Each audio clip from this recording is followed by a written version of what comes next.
Good morning, everyone. Welcome to today's hearing. Today we're going to hear further evidence from Mr. Adrian Pargeter. So would you ask Mr. Pargeter to come back in, please?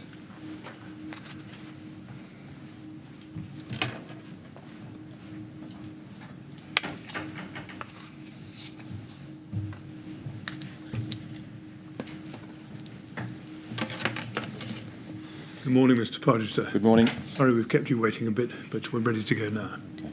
Yes, Mr. Millett. Mr. Chairman, members of the panel, good morning. Mr. Pargeter, good morning. Good morning. I'm going to ask you now about a campaign called the Reasons Why campaign from May 2015. Do you remember the existence of such a campaign? Yes. Yes.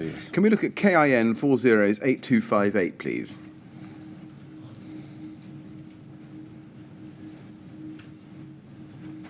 And here is the first page of a document called Kingspan Cooltherm K15 Rain Screen Board Reasons Why Campaign. Is that the first page of a document you can tell us about? Are you familiar with the document? I think so. Right, let's look at the first page. And we can see on that page aim, objectives, how, audience, tactical output. Just looking at that page, is this a document that you are familiar with from that time? I haven't seen this recently. No, but now I'm showing it to you. Are you familiar with it from that time? What was the date again, sorry? Well, I was hoping you might be able to tell me, but we think it's May 2015.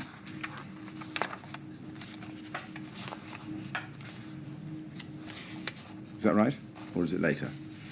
I'm not sure. Well, let me see if I can do better. Can we go to KIN 408255, please?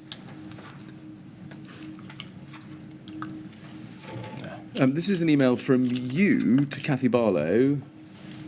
She's the PR person you were engaging at the time, as you told us yesterday. Yes. Wednesday, May the 6th, 2015. And you say, "Hi, Cathy, we've now put together a brief of our thoughts on a mini-campaign to cover the routes to compliance for K15, addressing the fire issues previously discussed." And in the next paragraph, you say, "The main focus is on producing the technical bulletin, and we've attempted a basic structure and mind-dumped our thoughts around what it needs to say," pages 4 to 6. So is this, and it looks as if, looking at the attachments, you had something called version 2 of the routes to compliance document, technical bulletin.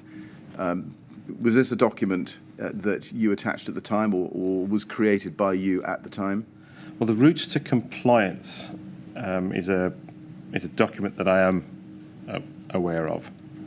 And I think maybe that other document was an early part of that, what became routes to compliance. Yes, thank you.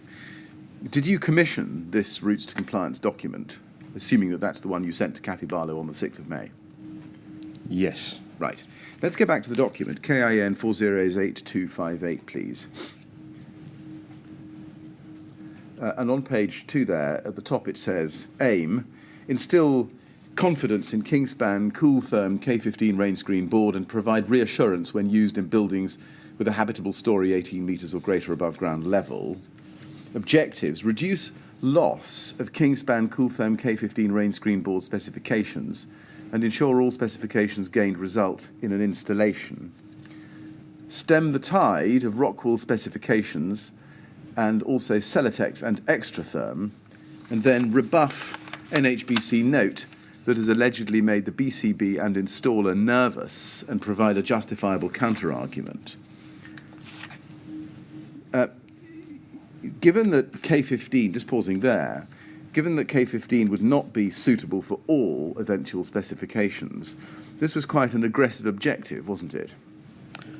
I wouldn't say it was aggressive, but it looked to maximise the campaign. Yeah. And it says rebuff NHBC note there in the third bullet point. What was that note? I don't recall what that note was. Do you remember how the NHBC was nervous or allegedly nervous, or rather their views were making the BCB and installers nervous? I can't recall. And what was the counter-argument, do you think? The justifiable counter-argument that you were reaching for, referred to there? would have been the guidance for using desktop studies.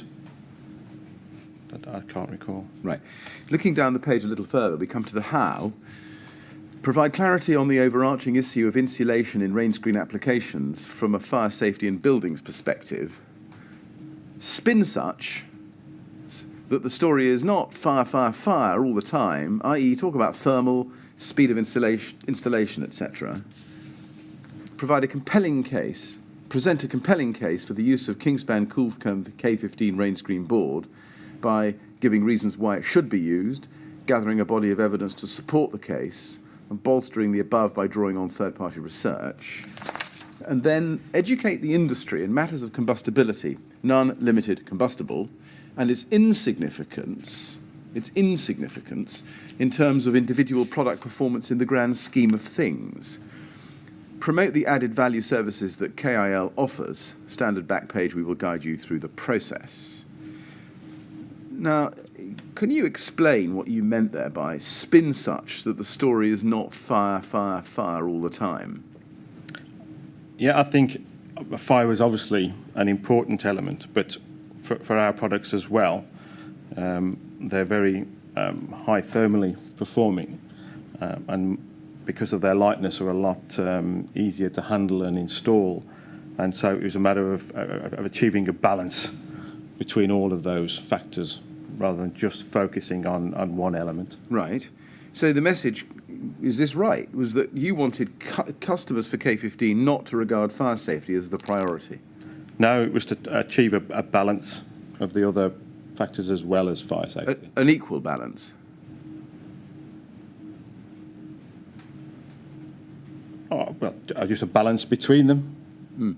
When you say balance, was fire safety being brought down to the same level as thermal performance, or No, would I it wouldn't. still I would remain? say Would it still remain the priority? Fire should still be a priority, but the other elements need to be there as well. When you say a priority, only one thing can be a priority, can't it? That's why I phrased the question as I did. Was the message to the customers that they should not regard fire safety as the priority? No, not that should not regard it as the priority. But so you're saying that it should be just one of a number of things treated in the same way equally across the board?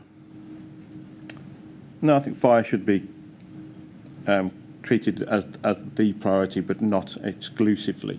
It should be there with balanced by the other elements as well. Looking at it another way, the message I think you were looking to get across, is this right, is that you would spin the story so that fire would become less important in the eye of the customer, and that other matters, thermal performance, etc., would become more important? No, that they would be there as well. It looks from these words at least, is this fair, that the document shows us that the basic aim of the campaign was to seek to draw attention away from fire safety in favour of emphasising the benefits of K15, such as thermal performance? No, not away from fire safety. Well, how do you explain spin such that the story is not fire, fire, fire all the time? Because it says all the time. So instead of it being the only element of it, it needed to have, the balance of the thermal performance and the speed as well. So it's not that it shouldn't be there, it's that it should also have the other elements with it. How do you educate the industry in matters of combustibility and its insignificance in terms of the individual product performance? That's not treating it as fire safety as equal to individual product performance. It's treating it as less significant, isn't it?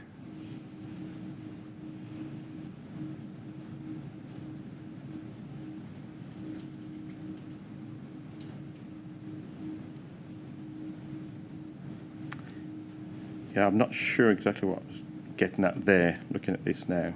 Well, I'm suggesting to you that what it's getting at there is the reduction of importance of fire safety and an increase of importance of the individual product performance in the grand scheme of things.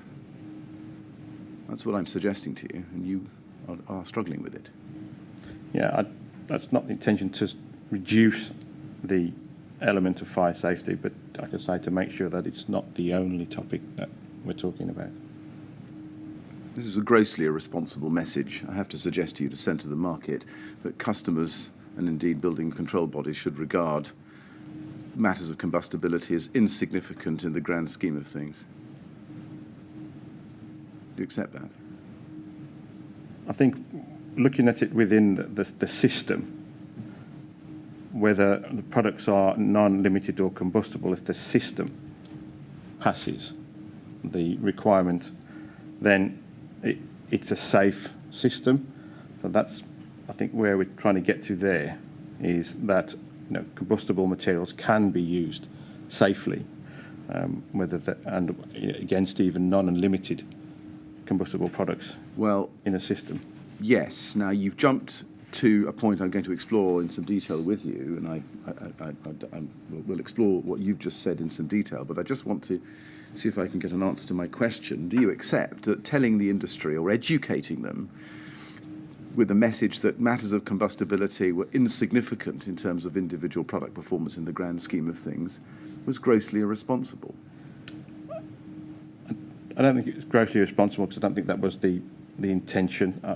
It was, like I say, to balance it with the other factors. Let's look down the page. Tactical output, first bullet point. Technical bulletin, fire safety in rain screen clad buildings with a story 18 metres or greater above ground level.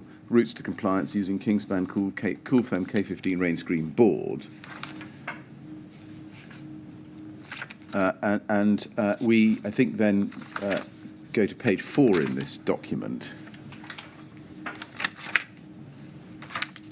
This is the proposed content, technical bulletins. It's part of the same document. And again, you saw this at the time, did you? Early May 2015?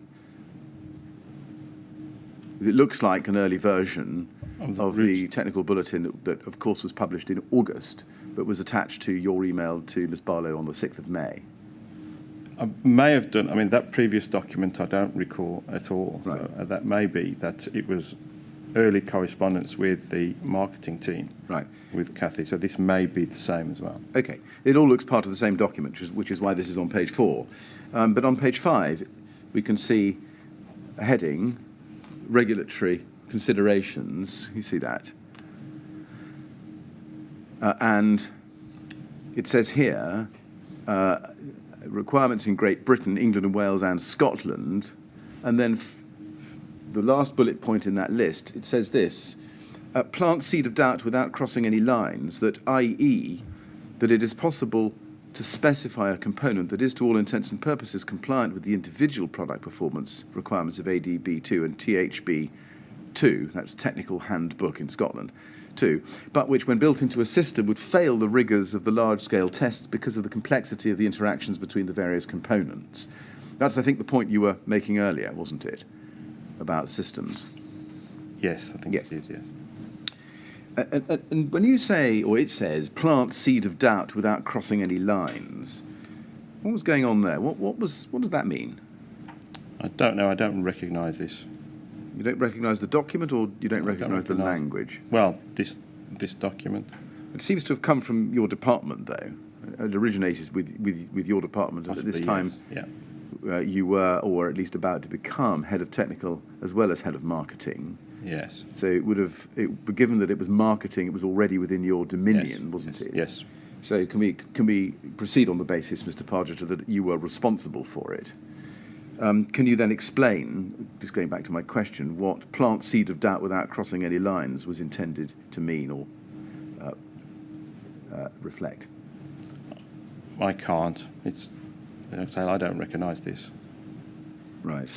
It was the idea that you would. The aim of the campaign was to get customers and regulators, such as there were any, institutions, building control bodies, to start to doubt whether the label of non-combustible or limited combustibility were really reliable, but on the other hand, to promote system tests, the alternative route to compliance. I think it could well be, because I think it is our belief that system testing, rather than reliance on individual product performance, is a safer way to proceed, particularly in high-rise buildings, rather than just relying on the individual classification of a given product. Right.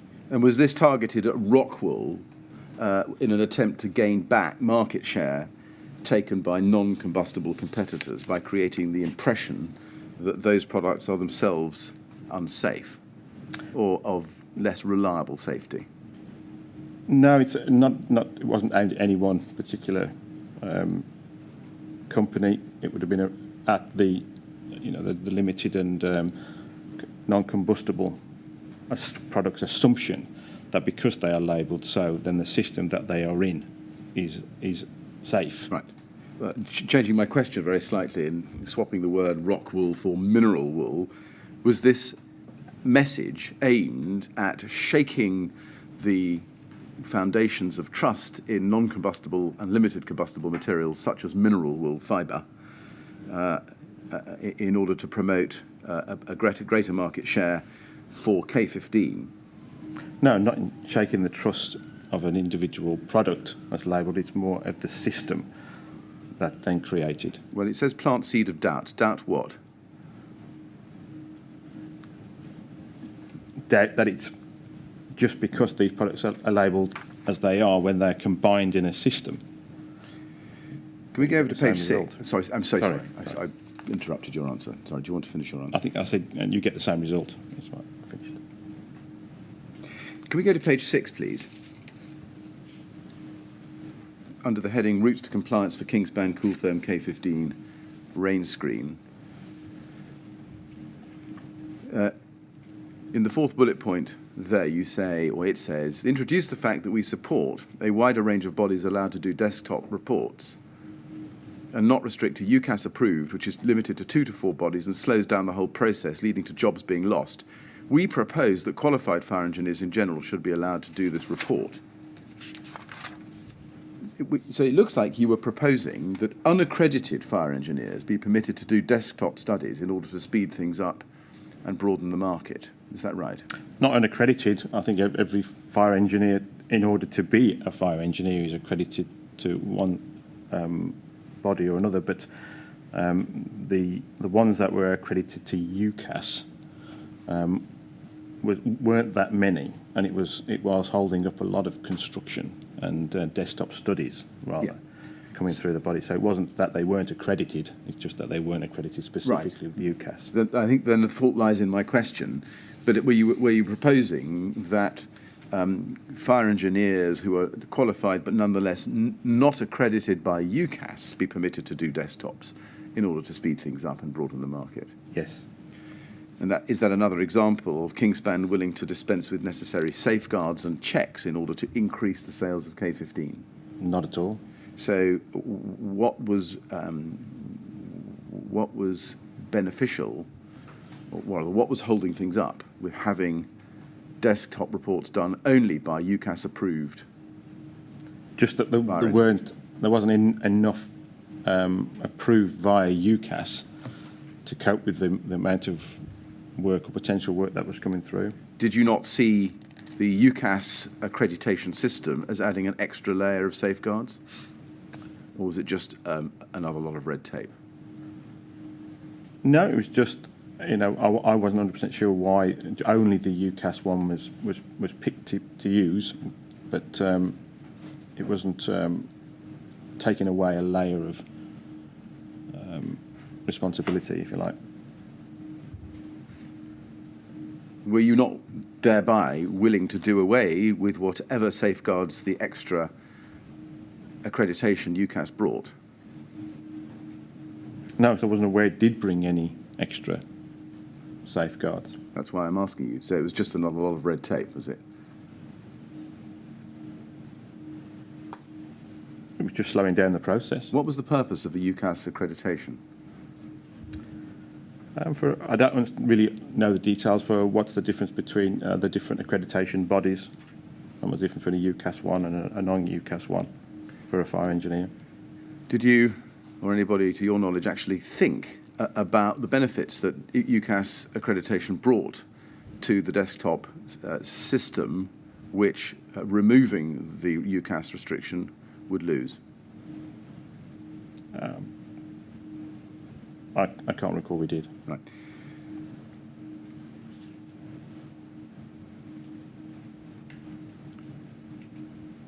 Was this suggested widening of the scope of those who could draft a desktop assessment something that was discussed with the NHBC in relation to BCA TGN 18? I can't recall. Let me move on to the question of the NHBC again. I'll go back to this. Now, you say in your first witness statement, please, if we can go to that, at page 16, at paragraph 4.20, you say, between about January 2014 and November 2015, Kingspan was in regular contact with the NHBC regarding the use of K15 in buildings over 18 metres high. I have been directly involved in these discussions only since February 2015, and the details I provide below of the discussions prior to that date are solely based on my review of relevant documentation. So, just pausing there, it's clear, I think, what you're saying here in this statement, your first statement, is that before February 2015, your evidence is simply based on a review of the documents, but you have live recollection from your personal involvement after February 2015. Yeah, I think that's correct. Now, you told us yesterday, when I showed you the note of the March 2015 meeting at NHB 50977, that you weren't aware of that meeting. Yes, I didn't recall that meeting. Right. That's day 84, page 167, lines 3 to 24, just for our transcript. I don't need to show you the transcript. I think you can recall the evidence you gave. Yes. Could you just explain why you weren't aware of, you say you weren't aware of that March meeting, given, as you say in your statement, that you were directly involved in the discussions with NHBC from February 2015?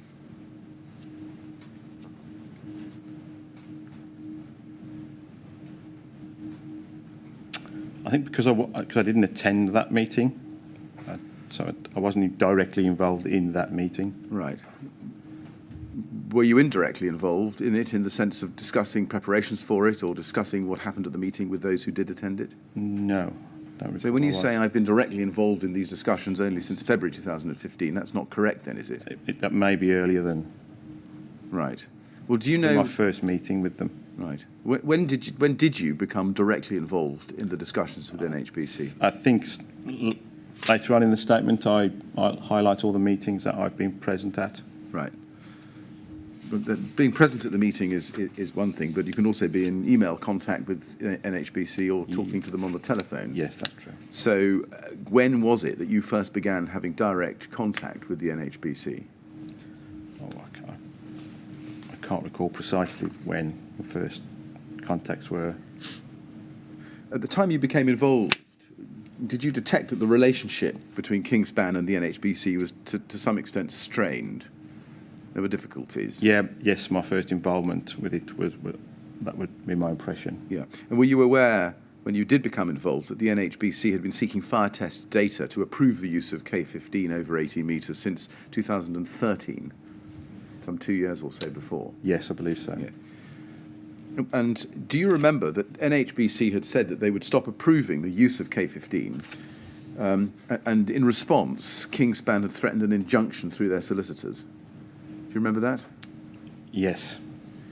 Do you remember Fenwick Elliott solicitors being engaged by Kingspan to send a letter threatening litigation on the 13th of February 2015? I'm aware of that letter, yes. Were you involved in the decision to instruct Fenwick Elliott to write that letter?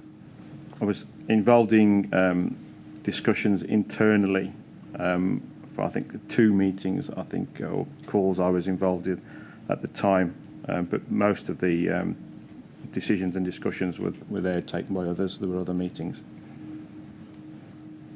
Who made the decision, do you recall, to send the letter or to ask Fenwick Elliott to send such a letter? You can look at the letter if you like.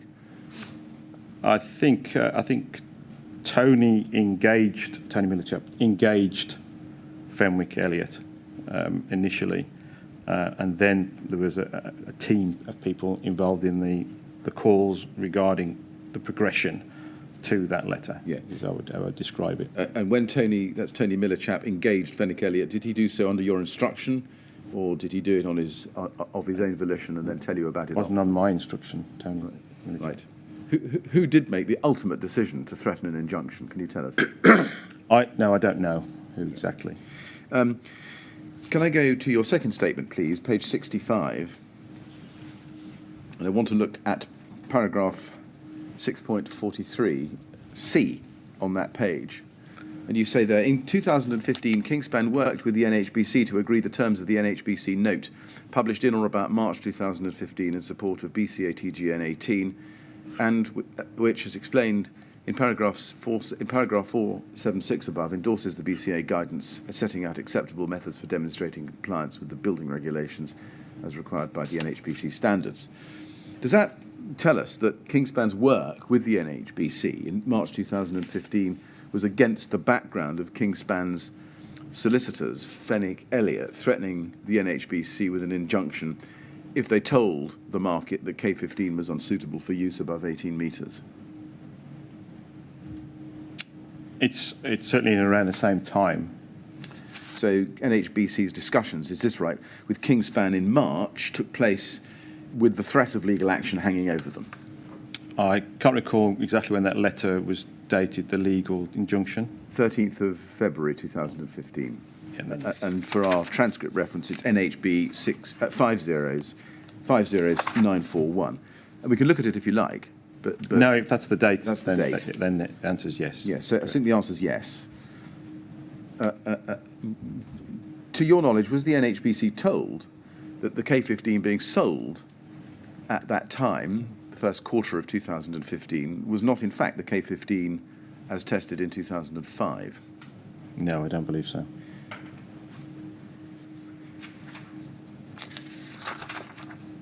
Now, a meeting took place with the NHBC on the 18th of June 2015, which I think you did attend, didn't you? Yes. And just to prompt your recollection, there were a number of things discussed, including a list of about 184 projects for which queries existed on the use of K15. That's correct. Yeah. Do you have a recollection of that meeting? Yes. Let's look at the note. KIN 402499, please.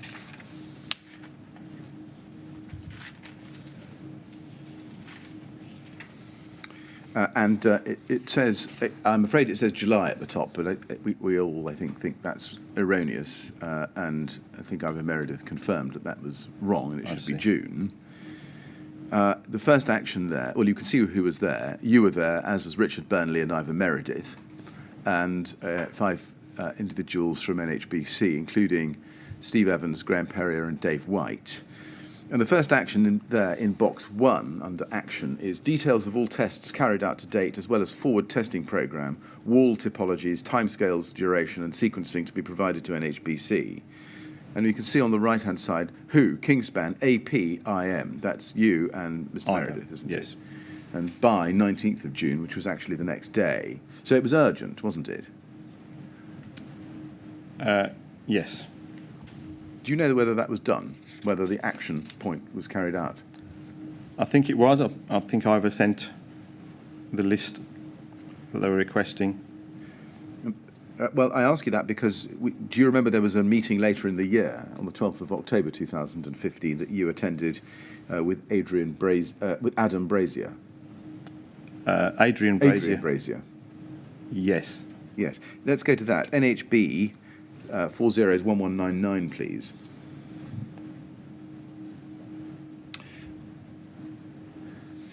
And that's the note of the meeting. Again, you're present there with Adrian Brazier, same individuals there from NHBC, meeting 12th of October 2015, Action 1. Kingspan to compile a comprehensive list of all tests, including K15, passed, failed, planned, including details of ownership of results, and where the test data can be obtained from, including the contact details, and who by NHBC, builders, fire engineers, etc. And we can see that, again, who is Kingspan APAB, and 23rd of October 2015 is the by date. So it looks as if you were asked for a second time to provide a list of Kingspan test data to the NHBC. Was that new data that you were being asked for, or was it a prompt to provide what was indicated you should have provided earlier in the year, in June? I was sure Ivor had sent something, so it maybe to give any new data. Was it discussed at the meeting that the NHBC, whatever they had been sent by Ivor Meredith in June, was not satisfactory and that NHBC needed far more detail? I can't recall that detail, but possibly. I can't recall that. Right. And looking at item 2, Kingspan to provide updated project query lists containing details of current inquiries received from builders, designers, around 200. Yes. Circa 200. Kingspan APAB, 23rd of October 2015. So that's only 10 days hence, isn't it? So again, further detail there. And the reference to the circa 200, was that a reference to 200 or so outstanding queries on the use of K15 over 18 metres? That was the query list which Kingspan had developed. Right. And Project under item list. 4, Kingspan to provide desktop study reports supporting the 8 examples shown in Routes to Compliance Fire Safety Appendix C, pages 18 and 19. Is that a reference to the document that was published in August? Yes, that's correct. Did you provide the desktop reports referred to in the Routes to Compliance document that you'd published 2 months or so before? I believe so.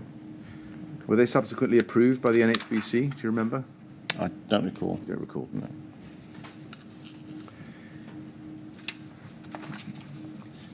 Can we then go to July 2016? KIN 402297, please. This is an email chain from July 2016, about a year after the discussions we've just been looking at. A year or 9 months or so after that. And if we look at page 1 at the bottom, we can see that there is an email from Adam Heath on the 8th of July to you and to Adrian Brazier and Mo Asif Irfan and others.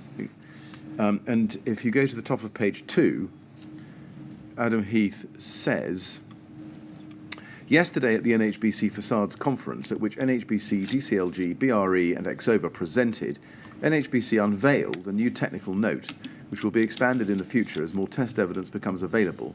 Basically, they've taken all the test evidence available in the market, featuring combustible insulations, 6 Kingspan, 2 Extratherm, 1 Celotex, to come up with 3 standard wall build-ups that they deem automatically compliant. They all have a number of caveats, and any deviation from one of these 3 wall types will still require supporting evidence in line with BCA TGN 18. The basic wall build-up behind the cladding is the same in all instances, which is as follows, and then a list is set out.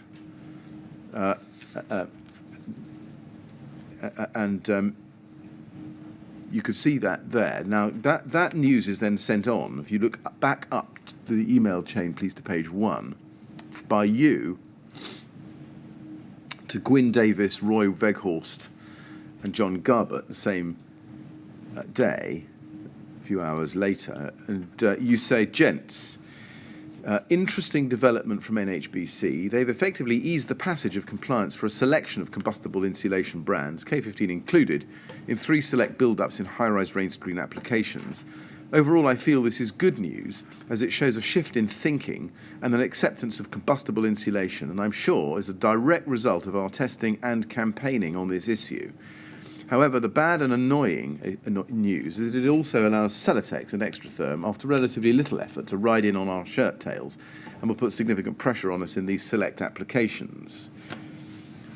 Now, did you perceive at the time, when you say that you're sure it's a direct result of our testing and campaigning on this issue, that you had some part to play in the apparent relaxation by the NHBC in their new guidance in July 16?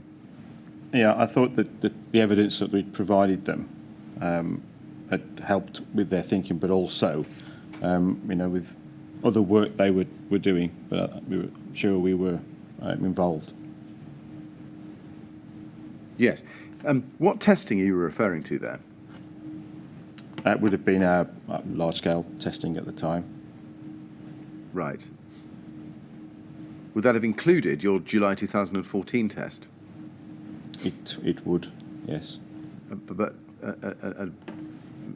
Which is it that by this time you would have known, of course, was not the same K15 as being used on buildings. You would have known that. No, I didn't. It wasn't until later that I discovered Well, that. you would have known it because you knew in July 2014 that it was a research and development product.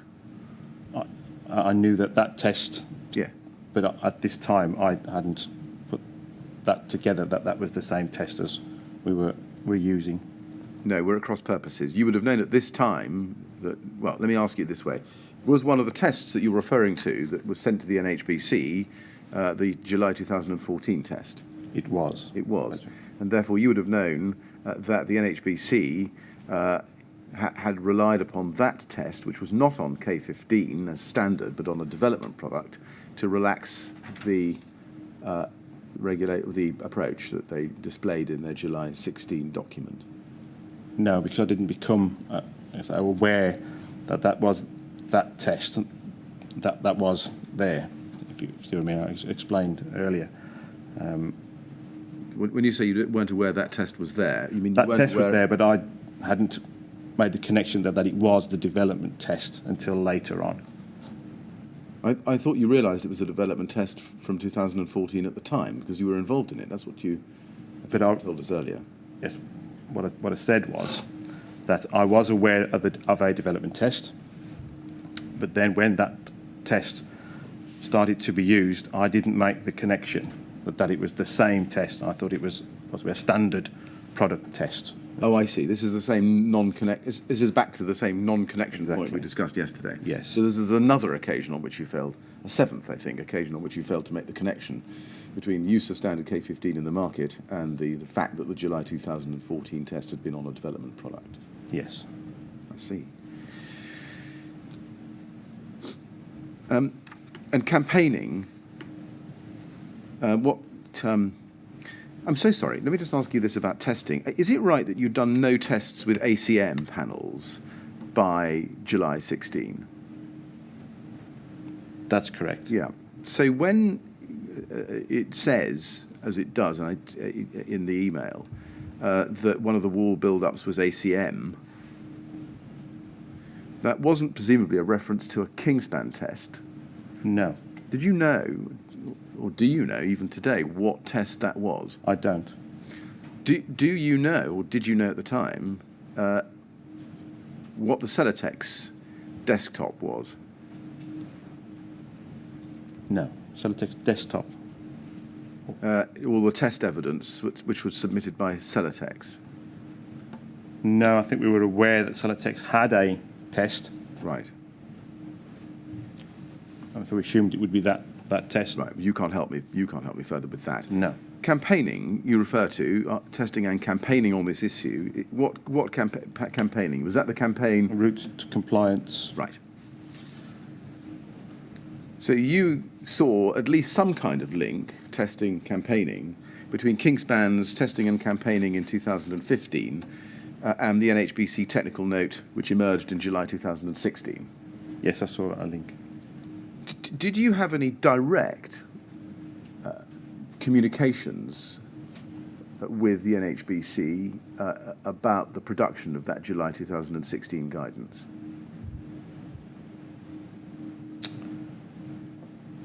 I think we may have showed them the routes to compliance document. Right. All right. But did you have any input, or did anybody in your team have any input into the creation or drafting of the guidance itself that came out from the NHBC in July 2016? No, not that I'm aware of. Right.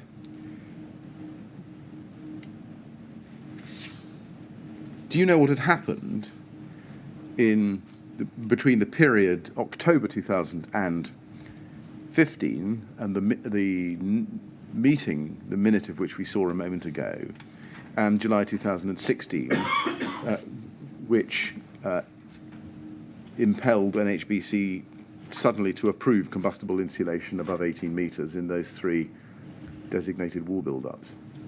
It's not specifically anything. I'm going to turn to a slightly different topic, which is lobbying after the fire. It's right, isn't it, that after the Grenfell Tower fire in June 2017, Kingspan launched a campaign relating to combustible materials used over 18 metres. Yes, that's correct. Yeah. And I think, is this right, that the name of that campaign was the Kingspan Political Engagement Plan? I don't recognise that You don't? phrase.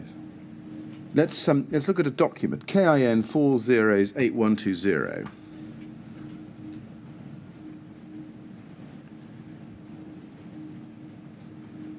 Now, this is a document called Kingspan Political Engagement Plan, and this is the first page of it with a designed get-up. So this is a created document. Do you recognise it? No. You don't? Not instantly. It doesn't carry a date inside it, but the inquiry has discovered that the file name bears a date of August 2017. Does that help you with your recollection? No. Have you ever seen this document before, do you think? I certainly don't recall that cover. Right. Well, let's look on into the document. It seems to be drafted by some people called Portland. Do you know who Portland are? Yes, I believe they're an agency in London. An agency for doing what? Public relations, public affairs. Yeah. And did you engage them, or to your knowledge, anybody else at Kingspan engage Portland in 2017? Yes, I recall Kingspan engaging Portland, yes. Who engaged them? Who within Kingspan engaged them? I'm not sure exactly who would have started that process. Were you involved in their engagement? I certainly went to a couple of meetings with Portland. Right. Let's look on into the document and see if you can help us with it. Can you go to the second page, please, and look at the overview? The overview says, it's time to get our message out to the people that matter. In the first instance, initial outreach should be made by Kingspan and not by Portland. It looks better. We will draft letters and emails on your behalf. We will ensure each one is tailored to the recipient, and we will prepare you adequately for each and every meeting that you're granted. Portland will be the engine room. We must be realistic, though. Some people will not want to meet you, and they will not want to be lobbied. But there is still immeasurable value in getting Kingspan's manifesto in front of these decision makers. We want them to read it. We need them to read it. And that's why it's vital that our messages are punchy, memorable, and easy to understand. Following initial contact, there will be a programme of follow-ups, and that's where we hope to use our network of contacts to nudge where appropriate. And while we cannot promise you access, we will pull every string to ensure your messages reach the key people. Finally, there is a discussion to be had about approaching the public inquiry. We don't know the inquiry's terms of reference, and we don't know if Kingspan will be asked to give evidence. And then underneath that, we'll look at the bottom of page 2, Group 1 constituency MPs. We'll come to look at that in a moment. The last paragraph might give us a clue, mightn't it, to the date of the creation of this document. We don't know the inquiry's terms of reference. Now, those were published in the middle of August 2017. That's a matter of record. So can we take it that this document was generated after the fire in the middle of June 2017, but before the publication of the inquiry's terms of reference? It would appear so from yes, that. it's only about 6 or so weeks. So that can pin it down pretty accurately. Now, can we look at page 3? The heading of which is orphaned onto page 1, it's constituency MPs. And here is a list of MPs that Portland are suggesting be lobbied by Kingspan. Is that right? That's correct, yes. Does this look familiar to you? Do you remember this list? No, I don't remember the list. Looking at the middle of the page, do you remember Kevin Hollinrake, MP? Yes. Who's a Conservative member for Thirsk and Malton?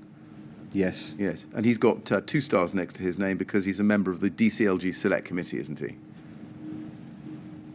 I believe so. Yeah. Now, do you remember that these individual MPs were particularly important to Kingspan's campaign? Yes. Do you remember why they were selected in particular? No, I can't recall. Can we look at page 4, group 2? Key decision makers. And there is a list of readily familiar names. Sajid Javid, Amber Rudd, Michael Gove, Dame Judith Hackett, and also Neil Cooper. Those were key decision makers in positions of high political influence, weren't they? Yes. And the idea was to be able to access them as well, wasn't it? Appears so from this document, yes. Yeah. And then meeting requests to secretaries of state are likely to be referred to the appropriate ministries. Alok Sharma, MP, Minister for State for Housing and Planning, Nick Hurd, MP, Minister for State for Policing and the Fire Service, and George Eustace, Minister for State for Agriculture, Fisheries and Food, including better regulation. Actions underneath that. Portland to draft letter requesting a meeting, Kingspan to approve and send, Portland to provide follow-up to secure meetings, Portland to provide briefing notes ahead of meetings. And the document goes on in that kind of vein, but it's clear from that Kingspan had engaged Portland to be able to facilitate as best it could, with no guarantees, access to the very highest levels of power.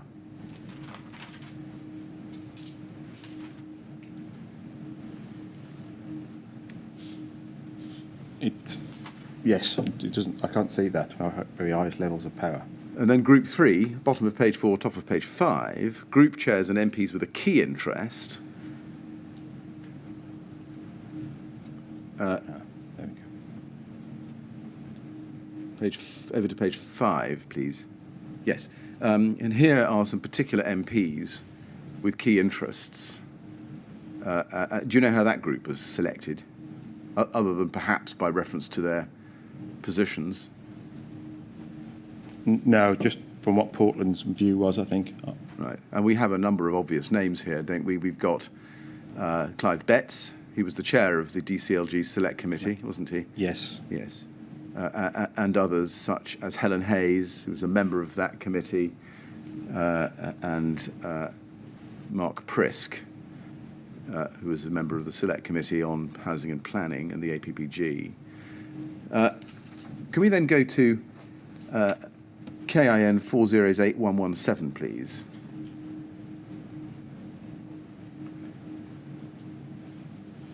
This is an email from Thomas Annerley at some people called Grayling, who are public affairs, it appears. Yes. Yes. To Siobhan Dwyer, John Garbutt, Mark Harris and Tony Ryan of Kingspan. And the email is 5th February 2018, and Mr. Annerley writes, please find attached an updated letter to Clive Betts, a key messaging document and stakeholder list which details next actions. Regarding the key messaging document, it would be very helpful if you could let us know of any feedback, technical mistakes we might have made, and if you could provide any proof points to support argumentation. One of the key arguments that we need to win with political stakeholders is that combustible materials are no more dangerous than non-combustible materials when improperly installed. We've attempted to provide some lines on this, but feel the argument needs to be stronger. Regarding the stakeholder list, we've used the Portland one as the basis, but added some more MPs, tiered them, and added next steps. The next steps are also tiered by urgency. If you could have a look at the Kingspan Actions column, and in particular send us any further feedback on the meetings you've already held, that would be most appreciated. We will then collate everything together. You'll see that there is an officials tab and a third-party tab. We're compiling names to add these now. Now, before I ask some questions on this, I just want to show you KIN 408118, please, which is a spreadsheet. And we need to go to the native of that, please, where we will see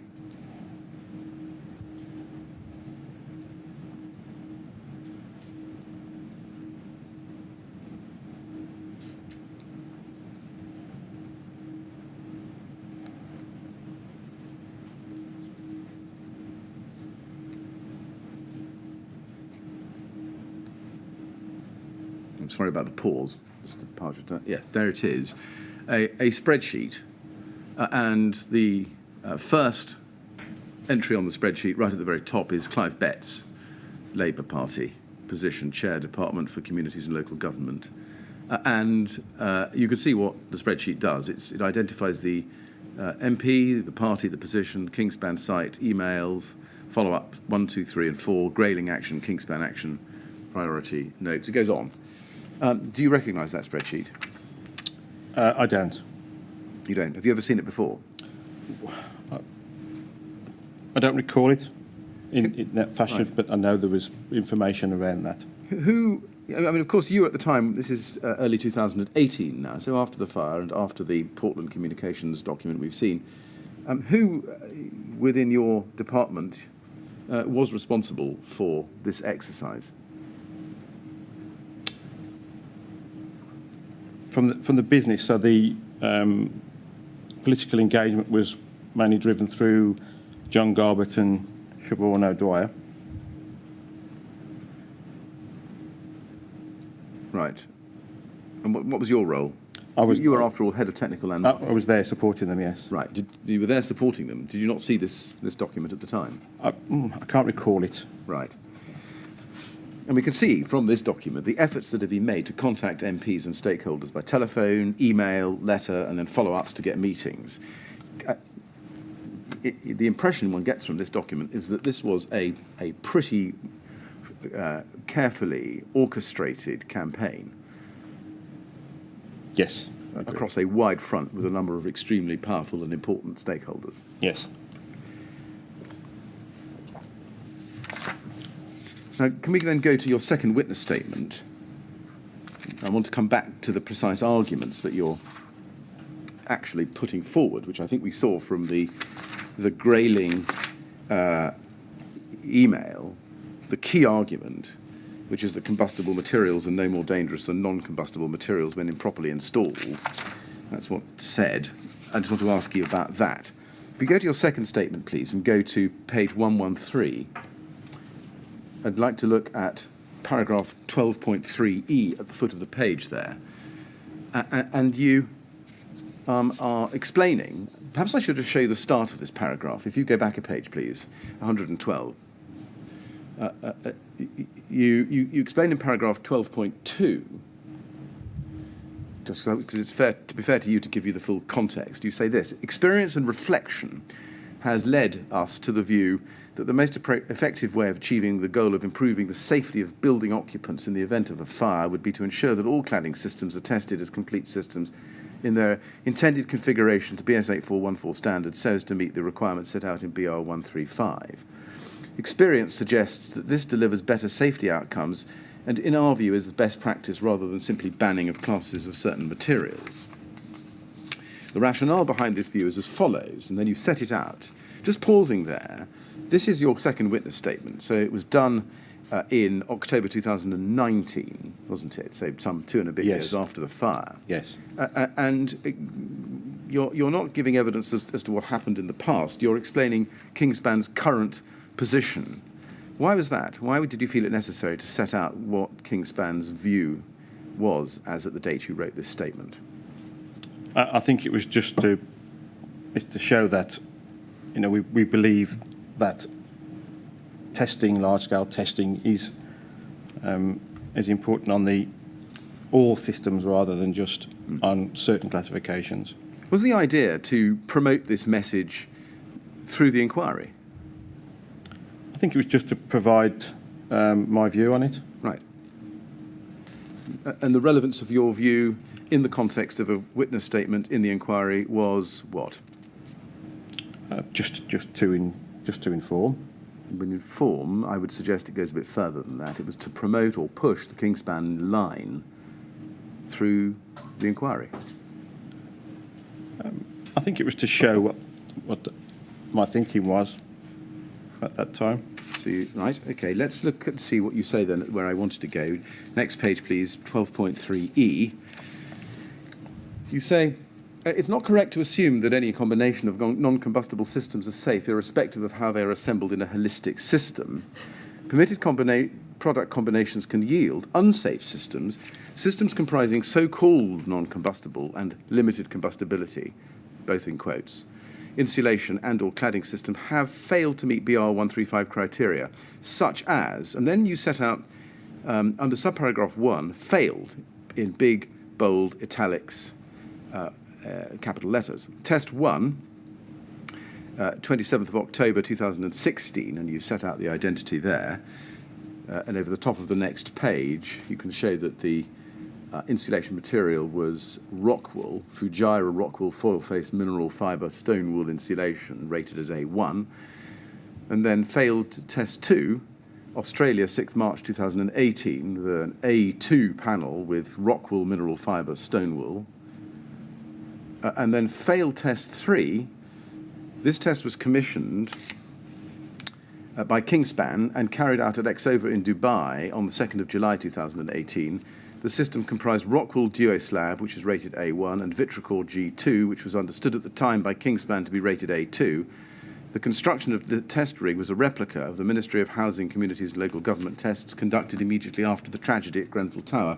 The test failed on the basis of thermocouple data, which is detailed in the enclosed BR135 classification report from Exova. And I'm going to come back to that in a little bit of detail later on. I don't know, Mr. Pargeter, whether you saw or approved Kingspan's opening submissions for Module 2. Did you?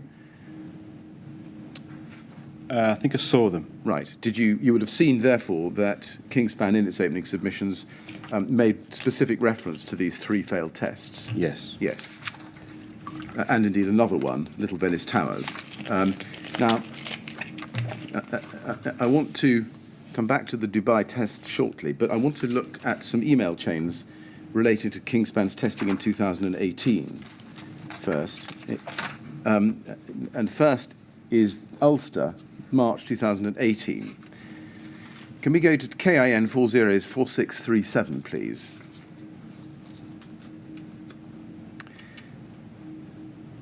If we go to the bottom of the email chain to page 3, and the first email in time there, we can see that it's from the 2nd of March 2018, from Mark Harris to you and John Garbett, among others.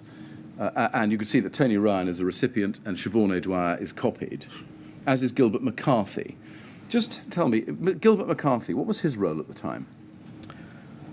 I think he's managing director of the what we call the panels side of the Kingspan business. Right. And the subject of the email was Ulster Test stroke MHCLG Select Committee Lobbying. Hi, Adrian, John et al.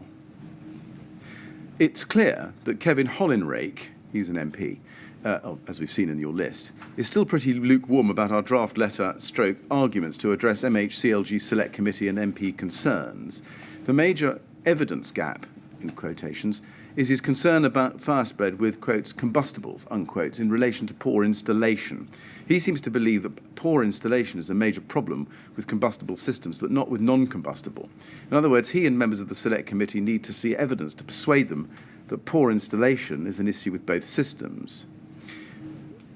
Following discussions with Roy, Tony and Adam, I have a simple proposal that could address this issue and give us the evidence we need to demonstrate that non-combustible systems are not as fail-safe as many presume. 1. Gather evidence to demonstrate that fire spread in cavities is potentially dangerous, irrespective of cladding type.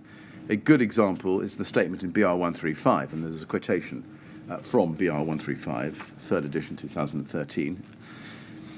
2, further ISO 13785 Part 1 tests at Ulster University to demonstrate similar performance of K15 versus RW, that is that rockwool? I would think so, yes. Right. When tested without cavity barriers, this would involve a repeat of the original tests.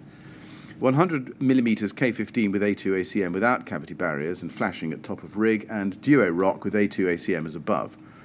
There's little doubt that flames will appear at the top of the rig during the test, and the time differential between K15 and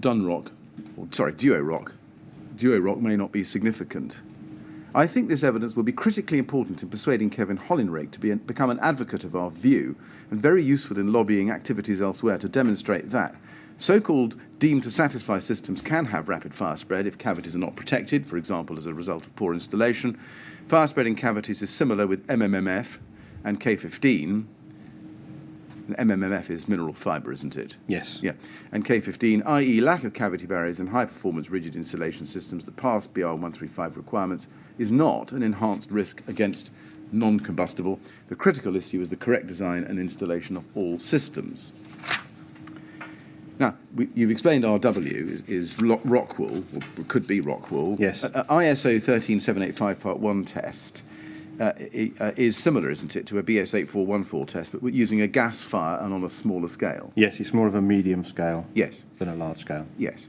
So you understood when you got this email, is this right, that Mark Harris was advocating a comparison between rock wool on the one hand, or mineral wool on the one hand, and K15 on the other, when tested without cavity barriers, in order to demonstrate that fire spread can be similar in each case?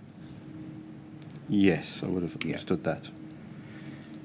And indeed, that's why he quotes BR135, which is that if cavity barriers are absent, then a facade system is going to be unsafe regardless of whatever materials are used. Yes. Now, why was it necessary to demonstrate that in a test rather than simply using experience? I think we just add weight to the argument of experience. Right. Let's go up page 3, or up to page 3, and go a little bit higher up the page to the response that you send to Mark Harris on Friday, the 2nd of March 2018, and to others, including Gilbert McCarthy. Hi, Mark. OK, I see where you're coming from, and I would be more than happy to swap our planned tests on A2 to set up as described below. It would be easy enough. You see that? And then 2 days later, if you go up to the bottom of page 1 and over to page 2, 4th of March 2018,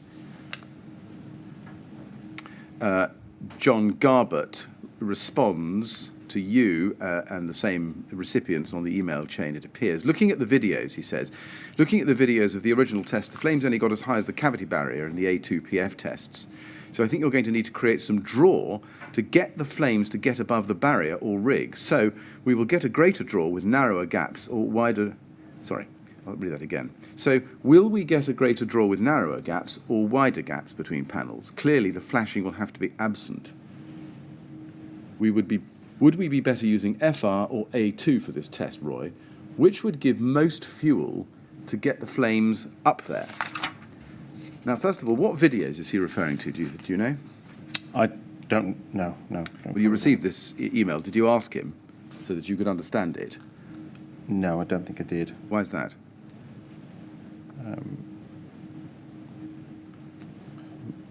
Trying to think what videos. I may have understood what videos he meant at the time. I just can't recall it now. All right. Why is he suggesting creating draw on the mineral wool test to ensure flames get to the top of the rig?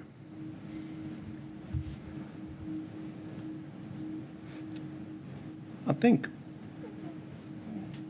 to do a comparison, you'd have to do exactly the same on both. So one of the factors of how a system would perform is the cavity size, for example. And so if you have a narrow cavity, would that create more of a draw than a wide cavity? But whatever you did for one, you'd have to do for the other in order to get a comparison. And why is John Garbett asking the question which would give most fuel to get the flames up there? I don't know why he's asking that. Is he setting the rig up to fail? I don't think so, no. Because like I say, you'd have to do it for both. So if it was more challenging for one, it would be equally more challenging for the other. Right. Well, what would be the point of his question? Which would give the most fuel to get the flames up there? Either an FR or an A2 ACM. Well, you tell me. That's what I think he's saying there, which of the FR grade or A2 to use for this. Yes. Why would you want to get the flames up there? I think to try and create a worst case scenario for the comparison testing. Well, a worst case scenario would be not to use cavity barriers, wouldn't it? As well as the other factors, so the cladding element, the cavity size, no cavity barriers, they all have an influence. Right. Okay. So the idea was to create a worst case scenario. Is that right? Trying to piece it together from this information, I think. Well, let's see how we go with that. We can look at the response from Mr. Harris, Mark Harris. If you go to page 1, just a little bit above it, 5th of March, to you and others. Hi, John. I think we definitely have to use the A2 ACM. An important message of this test could be that you can get excessive fire spreading cavities in rain screens that are compliant with the linear route, thereby demonstrating the importance of installing cavity barriers and testing the full system to demonstrate they work in the actual rain screen build-up. In addition, it demonstrates that getting the installation right is just as important with so-called non-combustible / limited combustible systems as it is with combustible systems that pass BS 8414. So, does that tell us that the point of the testing was to demonstrate that K15 was no more risky than mineral wool?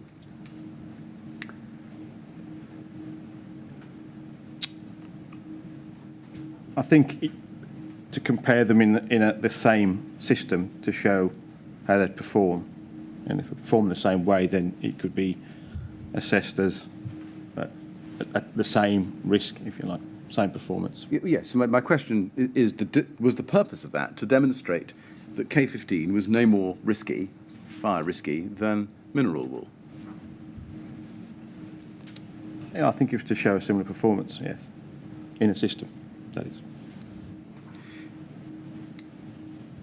And in doing that, you were proposing a system build-up that would fail even with mineral wool. Yes. Let's look at another email chain a little bit later in the year, the next month. KIN 404658.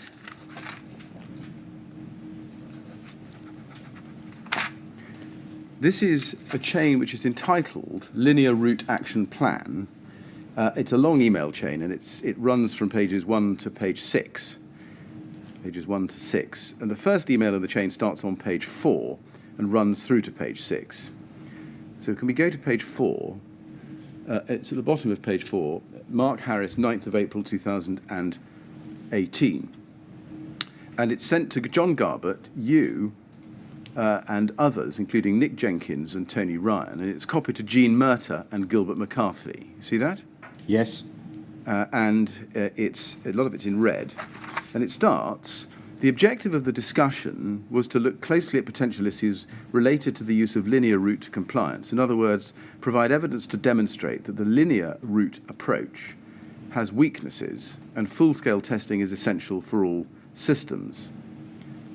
We reviewed evidence currently available and discussed how we can generate evidence for use in both the political arena and with the Hackett Review team.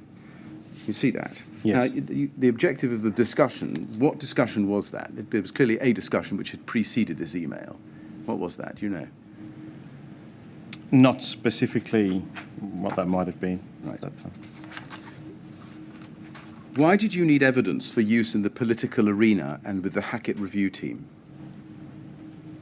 I think because there was an assumption that just classifying products on their own performance and then allowing them on a linear route wasn't always going to be potentially safe when you compare it to, say, an 8414 test, for example, on a system.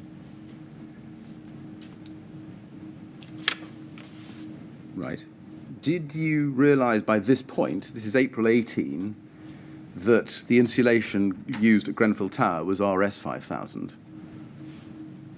Namely a PIR product. Oh, PIR. Yes, we knew it was PIR. All right. Sorry.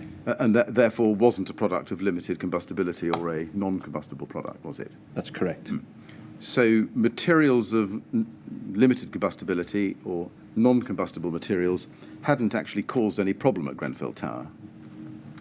No, that's correct. So what was the point of attacking their use? Because if you assume just by their individual performance, that when they're put into a system, is safe without testing that system, that assumption could be flawed. But that position was one that Kingspan was driving. No one had suggested at that point that materials which were either non-combustible or of limited combustibility were dangerous, had they? No, and in and of themselves, they're not. No. And materials of non-combustibility or limited combustibility had not caused the fire or had any role to play in the fire at Grenfell Tower, had they?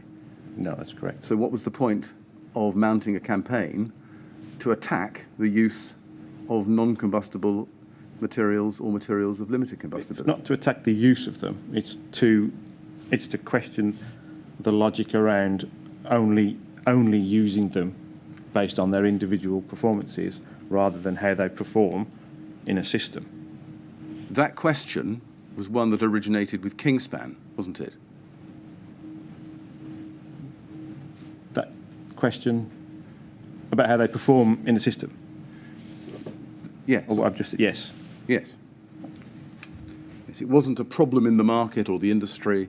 It wasn't a problem that had been come across by the tests that the DCLG or MHCLG as it was. It was a problem that had originated with the marketing campaign, which we saw in the Portland document, and then the Thomas Annerly document about getting the message out.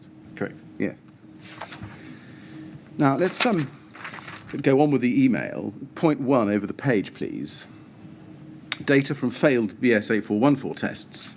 We are aware of at least 2 BS8414 tests comprising only non-limited combustible materials that have failed to meet BR135 criteria. Key reasons for the failures are believed to be associated with the A2 cassette type, robustness, geometry and/or combustibility of the mineral fibre insulation system, binder content, presence of polyethylene adhered aluminium foil. However, we don't have access to the reports or any rights to make this information public. Actions: test a leucopanel A2 material in bomb calorimeter to determine heat release. NJ, that's Nick Jenkins, has sample. Also test Vitricore A2 honeycomb in a bomb calorimeter. This testing is for information only at this stage. And then 2, BS8414 test proposal, Dubai. KIL has 3 upcoming slots at Exova in Dubai and has agreed to make a slot on the 10th of May available for a test on the system comprised of materials deemed to satisfy BR135. Discussion during the meeting identified the following test proposal for a configuration that has the potential to fail BR135 criteria. A. BS8414 Part 2. B. MMMF duo slab insulation. 3. 38mm ventilated cavity. 4. Alucobond A2 ACM cassettes with, quotes, weak structural specification. E. Cavity barriers included. Actions: NJ to create drawing of A2 cassette assembly that could perform poorly. Also arrange fabrication. Detailed test specification to be developed and agreed by all. AP, that's you, NJ, Nick Jenkins, to arrange materials for test on 10th May in Dubai. KIP/KIL to share costs, MHAP. So, looking at this, is it right that the basic plan was to show that materials which could be used on the linear route might be included in the BS8414 system test, which would then fail? That's correct. And your commercial purpose in undertaking this effort would be to promote the use of K15 through 8414 tests. That's correct. And to undermine the market for non-combustible materials and materials of limited combustibility at the same time. From them taking the linear route. So yes. They should also be tested, is our view. Every system should be tested. And the plan was to sow doubts in the mind of the MHCLG about the safety of mineral wool and A2 products. Not about the products and themselves, no. It's because the products aren't in themselves unsafe, as are combustible products in themselves are not unsafe. It's how they perform in a system, which could be used on a building as this system that's outlaid there. Yeah, and the purpose of doing that would be to demonstrate that if they fail in an 8414 test, then they're dangerous to label non-combustible or materials of limited combustibility.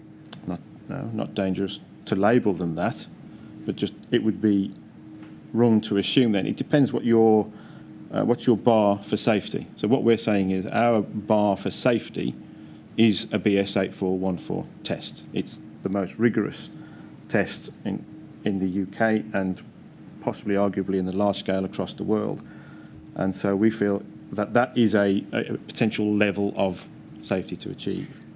And so if you have a system that doesn't achieve that level of safety, regardless of the material that are in it, then is that then safe?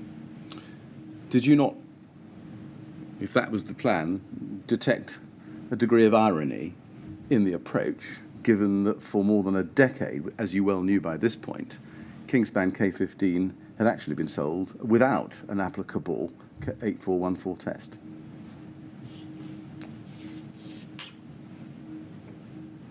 Yeah, I would agree with there's an element of irony, but it's the whole system. I mean, systems generally were being put onto buildings without any testing, whether there was our product or other products in the market that was happening. Yeah.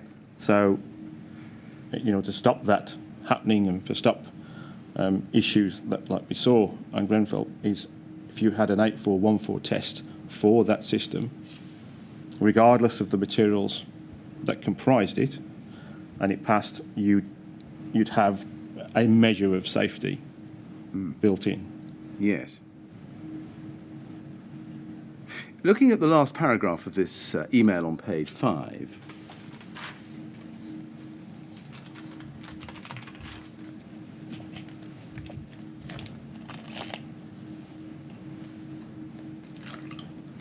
he says, I thought we had an extremely useful session this morning with actions that could deliver some very valuable evidence to support the need for full-scale testing of all systems and demonstrate that materials that are deemed to satisfy the linear route do not automatically meet BR135 criteria when tested full-scale to BS 8414.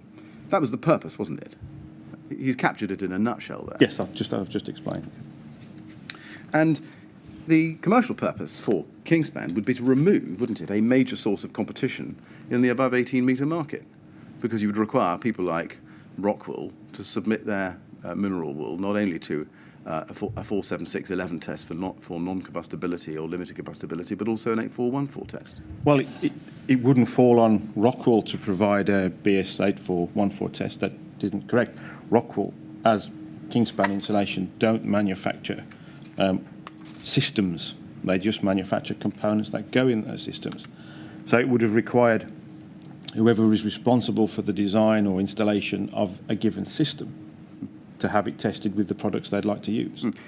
Did you see the aftermath of the Grenfell Tower fire as something of a commercial opportunity? Absolutely not.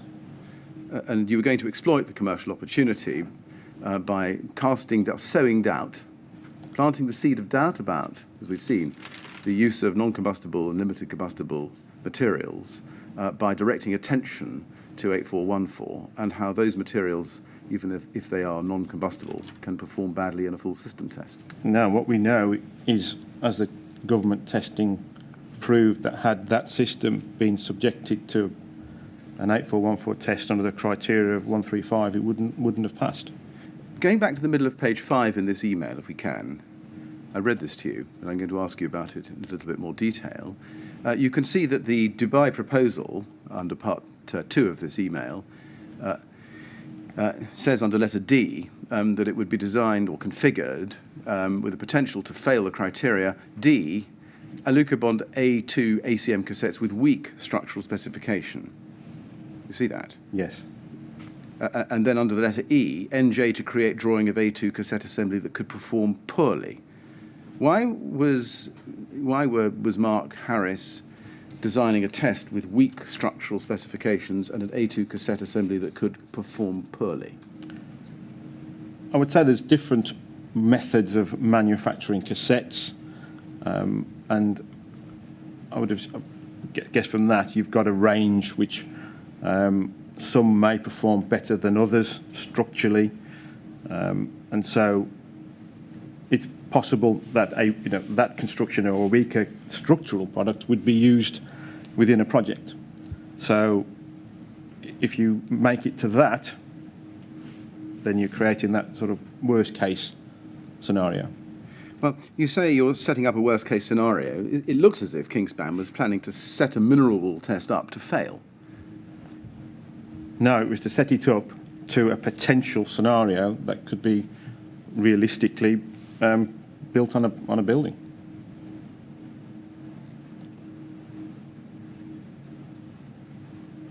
But what? I'm not sure I understand this. The A to E are particular details of a bigger idea, which is introduced in the sentence which precedes it, which is namely a configuration that has the potential to fail BR135 criteria.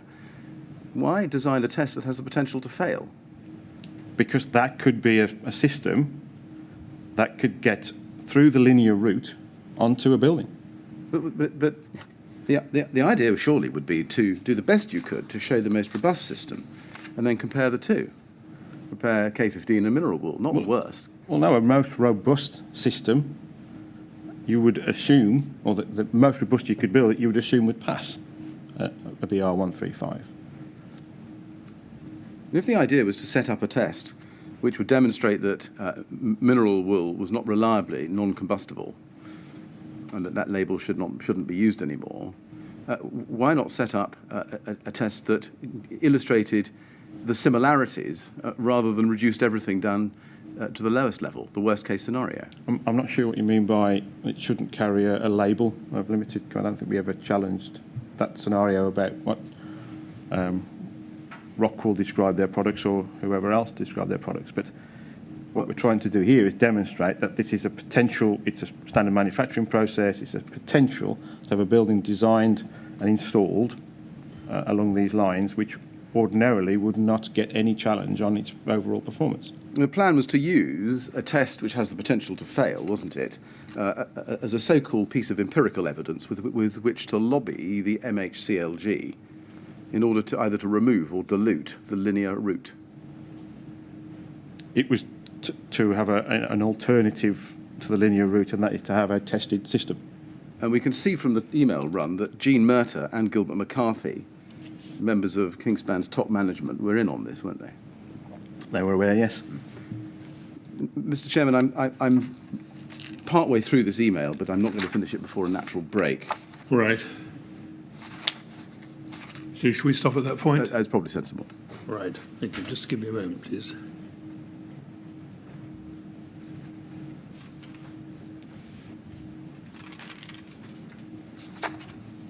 And Mr. Pargeter, are we to understand that the motive for all this testing at Kingspan's expense was to benefit the public at large? I believe that if the regulations were based around the 8414 test and that every system was tested to that, then that could have that effect. No, but that wasn't quite my question. My question was whether you were telling us that the motivation of Kingspan in undertaking all this testing was entirely altruistic. I wouldn't say it was entirely altruistic, but it's part of it. Right. Well, we'll stop there for a short break. We'll come back at 11:45, please. And again, please don't discuss your evidence with anyone while you're out of the room. Of course not. All right. Thank you very much.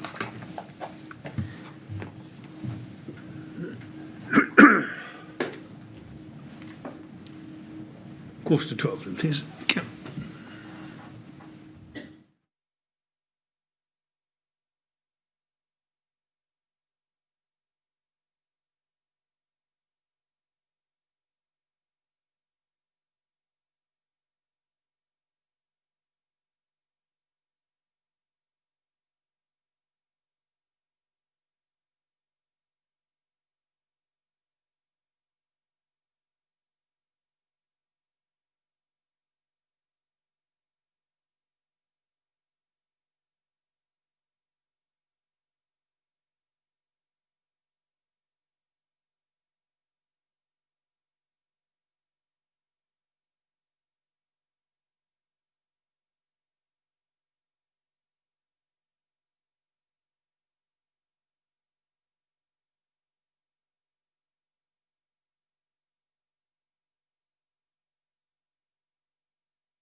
Yes, would you ask Mr. Pargeter to come back in, please?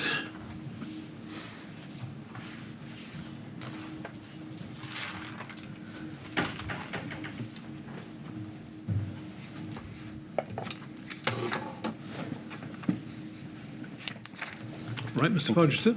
Yes. Thank you. Yes, Mr. Millett. Yes. Mr. Pargeter, we're still on the email at KIN404658, please. If we can just go back to that.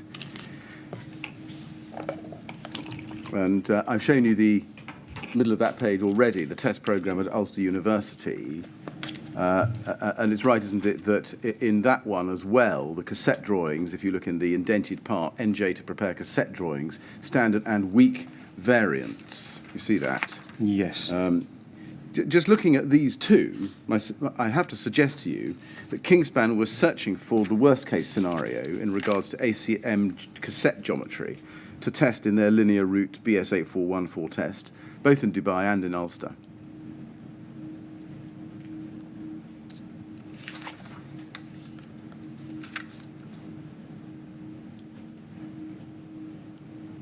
Where did it say worst case scenario? Well, standard and weak variant. Oh, back to that NJ. weak variant point. Yes, but within obviously the realms of the manufacturing process. Right. Looking at the last point, number 4, that relates to poor installation. And it says, we discussed the potential to demonstrate that poor installation can cause failure in BS8414. It was generally felt that this was a dangerous route to go down for a variety of valid reasons. We must always promote best practice installation. Information from the above tests in Dubai and Ulster would mitigate the need for data on poor installation. Why would did you understand it? Why would these tests mitigate the need for data on poor installation?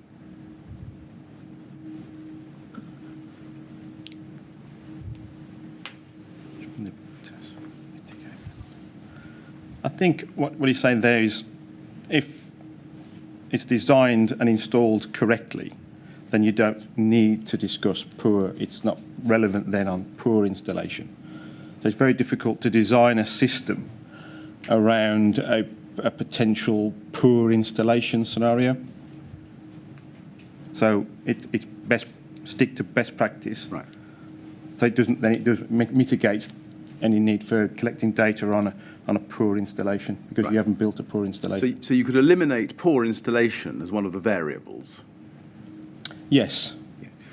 Now, going up the email chain, the next day, 10th of April 2018, if we can go up to page 4,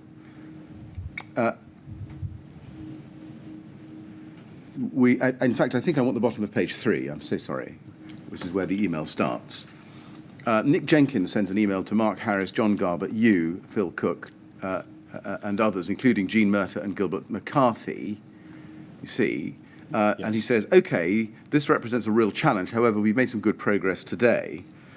And then if you look a little bit lower down, under BS8414 test proposal Dubai, he's talking there about a 10th May slot for that test. And he says, to utilise the test slot booked by KIL on 10th May available for a test on a system comprised of materials deemed to satisfy BR135. AP has advised we need to get the full set of panels and components to Pembridge to be packed for air freight to Dubai by the end of the day, Friday the 13th of April this week. Now, this represents a challenge, but it's not impossible. And then he makes a list, drawings preparation started today, etc. And then at B, we have some Alucobond A2 in stock from which we can fabricate the panels. C, AP has confirmed they have 180 millimetres RW in stock at Pembridge to service this test. So that's the background to that. Now, the next part of this email I want to focus on particularly. D, the Siderise have recommended we use the Envirograph cavity barrier products. These meet regulation or regs requirements, but their performance is expected to be poor. We will not utilise panel inserts, but attempt to cut the cavity barriers to suit the geometry of the panels. This will further weaken their performance. E, the panel system as drawn is expected to perform badly in spite of being A2, as it relies on bonded stiffeners and extrusions for its structural stability. The panel is not fixed on its vertical edges, and the bonded connection are expected to deteriorate and fail quickly in the BS8414 test. The way the internal corner is detailed will allow the flames to bypass the vertical cavity barriers and attack the cavity of the wing wall. F, the vertical joint is ventilated and the fire will enter the assembly through this baffled joint. G, the horizontal joint is ventilated and the fire will enter the assembly through this baffled joint. It looks from those parts of this description of what was proposed that this was a deliberately planned test so that it would fail, deliberately set up to fail. I think that is the weakest option of a compliant system. So it would still be compliant with that. I'm not sure whether that would be a typical build-up, but certainly a potential build-up. So I think, again, it was designed around building something which could be used on a building, potentially. But you're not setting up, are you, a worst-case scenario kind of, or as you put it, weakest option of a compliant system in order neutrally to see what happens. You're setting it up deliberately so that it will fail. The performance will be weaker. That's what's happening here, isn't it? But that system would still be within regulations and guidance. So if that system then fails, it proves the point. Why not just set up a best-case scenario in order to do the comparison? Because a best-case scenario, regardless of the materials that you use, is very likely to pass. As we've got many passes with our product built to those conditions, I'm sure with with a non-combustible insulation, that would also pass. Why not take an example from one of the historic desktop studies, Pendleton spruce, for example, and just replicate that? Just use mineral fibre. In other words, a system that was being used in the market. Because if you've got a PE core ACM on, for example, that was already proved that would fail by the government testing. All right. Try one without a PE core.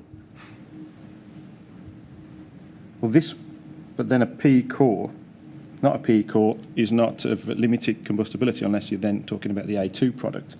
So this is an A2 product, so it's got the linear route to compliance.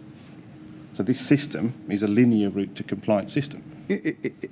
Well, it's not a linear route to compliance system, is it? That's a contradiction in term. There's no such thing as a linear route to compliance system, is there? You either have a linear route to compliance, which passes the limited combustibility tests, or you have a system test. So this was built up. So there's a system on the building. That's the system I'm talking about. That system would comply with the linear route to compliance. Well, which then, if you're then subject to an 8414 test and it fails, proves the point we're trying to make. I mean, how else can you explain what Mr. Jenkins says in E, for example, and it is only an example of what he's saying, where the panel is not fixed on its vertical edges and the bonded connections are expected to deteriorate and fail quickly? Why did you set out to have the panels deteriorate and fail quickly? Because, like I said, that's a potential design that could get used on a building. The email continues, assuming sign-off of drawings tomorrow, we will, and then he sets out a set of proposed milestones. And then he says, also looking to source some Vitricor G2 via a contact in Dubai. This would be another deemed to satisfy product that we feel would perform poorly as part of a system. Everything is going to have to go like clockwork for all this to work, but it all is possible. I'm going to come back to Vitricor G2 shortly. Your response to all of this is the next email above it on the 11th of April 2018. And you say there, on page 3, thanks, Nick. I can also provide some technical support plus filming for the ISO 13785-1 test in Ulster once we've confirmation of the dates. Please let me know and I will arrange. I think I take it that from that at least you agreed with this scheme that Nick Jenkins was proposing, or rather that Mark Harris and Nick Jenkins had been proposing. Yes. Did Mr. Murtagh or Mr. McCarthy, who are copied in on these emails, did they express to you any disagreement with the plan to set up the Dubai test so that it would perform in the way that Mr. Jenkins had predicted or described in his email? No. Did you have any discussion with Jean Murtagh or Mr. McCarthy, Gilbert McCarthy, about these proposals? No, not that I recall. What was the purpose of including these very senior members of management in this email chain? I don't know what the purpose was from the original email that came out, other than obviously to keep them abreast of the work that we were doing. Jean Murtagh was, and I think remains, the Chief Executive Officer of Kingspan Global, doesn't he? That's correct. Yeah. So this linear route action plan was not some detailed proposal in some distant part of the business. This proposal went right to the very top of the Kingspan organisation, didn't it? Well, these emails are copied into Jean and Gilbert. So. We haven't seen, and we've seen a lot of material in the last 2.5 weeks from Kingspan. We haven't seen, I think I'm right in saying, any emails at all with Gilbert McCarthy or Jean Murtagh on them. Does that tell us that of all the things to do with K15, this was of particular importance to Kingspan as a global entity? Yes, it would be. Now, on page 2, we go up. We can see Nick Jenkins's response on the same day, 1550, to you, again copied to the same copy or recipient parties. I appreciate that, Adrian, thanks. Roy, any news on the availability of the Effectus facility next week? The ball is rolling for production of 5 panel sets as per the drawings I sent last night. Regarding the Dubai tests, please find attached the drawings for review and sign-off. The assembly is currently detailed with a blockwork wall and will in fact be an SFS wall.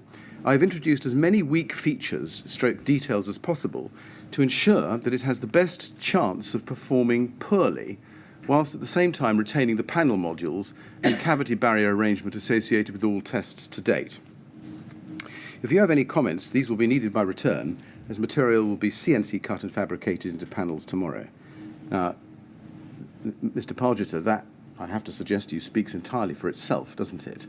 That the plan here was to ensure that the design had as many weak features or details as possible to ensure that it had the best chance of performing poorly. That's correct. And again, within the linear route. So again, it's possible to have a system built with those weak points in it onto a building. So the idea is to obviously to test that and prove that it can fail. So do I take it that you're setting out a test? Is this right? This is your evidence. You're setting up a test to be done which would be deliberately designed to fail. No, it's deliberately got features in which could be built on a building, which could impact its fire performance. I'm not sure I see the difference. I've suggested to you that it was designed with all these weak features so that it would have the best chance of performing poorly. In other words, designed to fail. Yes, it was not designed to be the most robust system you could build, a linear route. It was designed to be at the other end of that linear route. It was not designed to be the best, but nor equally was it designed to be neutral, in other words, fairly representative. It was deliberately designed to fail. Now, do you accept that? It was to be the most challenging system design under the 8414 test. Well, there are challenging tests and there are tests which are designed to fail. Now, if it was designed to fail, then we could have taken out the fire barriers, we could have done a lot more. This was designed to perform poorly, but we wouldn't know if it would fail until you tested it. That is, I accept that, but I'm looking at motive, intention. The intention of Kingspan, right to the very top of the organisation, was to set up a test in Dubai that was designed to fail. It was designed to perform poorly. What's the difference? Well, you could guarantee a failure by doing a lot of other things, but those other things probably wouldn't be typical options within a build-up. So these are typical options within a build-up to challenge that system. All right. Well, Under if we the change test. the words "performing poorly" to "fail" to ensure that it has the best chance of failure, that would come to the same thing, wouldn't it? No, it didn't necessarily. It was just to perform poorly. We could guarantee a failure, but that wasn't the intention. The intention was to look at the options that were available under the linear route. What system could you build? This is a potential system. It isn't the strongest design. It is designed to challenge the system under the test, and if that fails, then you've proved your point, or if it performs poorly. And were you going to compare this system with the best chance of performing poorly with an equal and opposite K15 test, which also had the best chance of performing poorly? No, because K15 or any other combustible installation can't be allowed via the linear route. But this is an 8414 test you're setting up, isn't it? Yes. So were you going to do a K15 8414 test, which also had the equal best chance of performing poorly, so that those reading the two tests side by side could make a proper comparison? No, we weren't questioning. What we were doing with this test is questioning the linear route, and K15 can't be used on the linear route, so there's no point doing that test to challenge the linear route using a combustible installation. So the idea was to set up an 8414 test using mineral wool, which had the best chance of performing poorly, so that you could then go to government and say, because it performs poorly in an 8414 test, you shouldn't be labelling it non-combustible. No, nothing about labelling the product. All right, it should be, well, what would happen to it? What was the idea? You tell me. That that system shouldn't be allowed on a building if you use BR135 as your criteria for safety. And how would that help you? Because with the linear route, that system could be built, therefore not meeting the requirements of BR135. What was the problem you were seeking to address by showing that mineral wool might also fail in a admittedly poorly designed test under 8414? That you shouldn't rely on the linear route as a guide to designing safe systems. You should rely on an 8414 test. But you had told us earlier that there had been no historic problem with mineral wool, whether or not used in an 8414 test. So what was the problem that you were seeking to address by this test?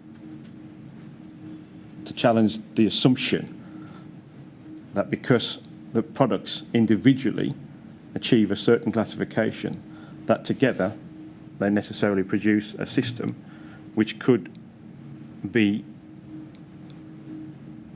fail or pass an 8414 test, which is we're using that as a benchmark to safety. It doesn't seem to make sense if you have a linear route system which doesn't have any large-scale test, which could go onto a building, but then you have a large-scale test requirement because the products are combustible within that system. So you've got potentially different levels in balanced requirements on a system design that goes onto a building because the products are individually labelled. As at April 2018, were you aware of any failure of a cladding system in which mineral wool fibre had been used as the insulation product? I think there were references to 8414 or just generally. Well, let me forget the tests. Okay. Were you aware of any experience in which a cladding system on the outside of a high-rise building had failed where the insulation in that system was mineral wool fibre? Not that I can recall from it now. So in setting this test up in this way, you weren't in fact seeking to address a problem which had arisen in experience, were you? No, we were addressing a potential problem with that assumption. What I would suggest to you were doing was attacking the opposition for market share reasons? No, it's trying to address an equitable level of safety. Let's move on. The test went ahead, didn't it? And it failed. Yes. And I think it went ahead in fact in July 2018, 2nd of July, didn't it? I believe so. Yeah. Let's just to be clear, we've got the test or the classification report at KIN 50480. Let's have a look at that, please.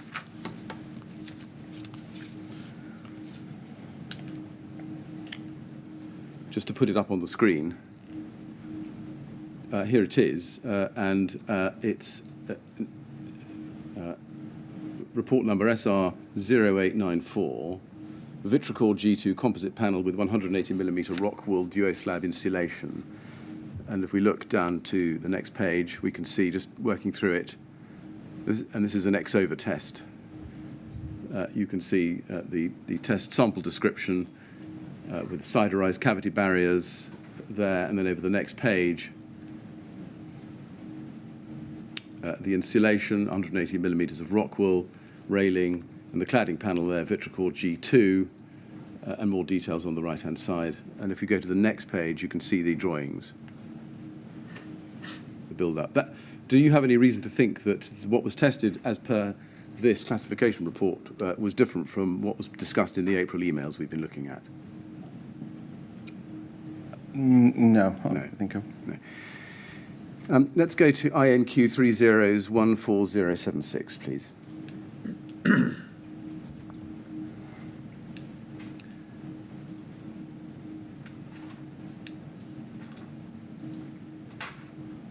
This is a letter written by Richard Burnley to Clive Betts MP as chair of the Housing, Communities and Local Government Select Committee, and it's dated the 6th of July 2018, so 4 days after the Dubai test.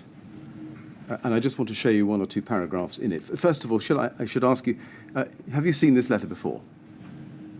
I think so. Yeah. Did you see it at the time? I can't recall. Did you have any input into drafting it? I can't recall. Dear Mr. Betts, thank you for inviting Kingspan Group to give evidence to the Housing, Communities and Local Government Select Committee regarding your inquiry into Dame Judith Hackett's independent review of building regulations and fire safety.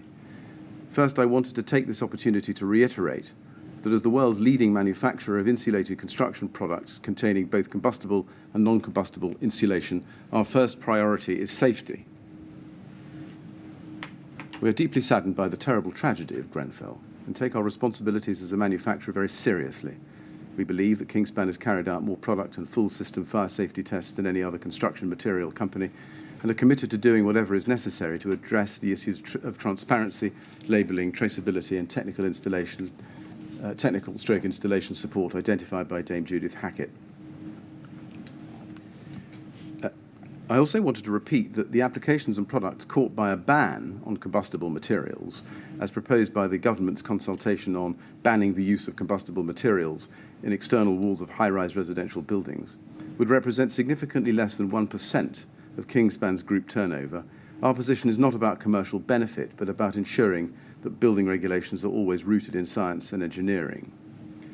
And then the next paragraph talks about the evidence given by those at the committee, and some individuals are identified there.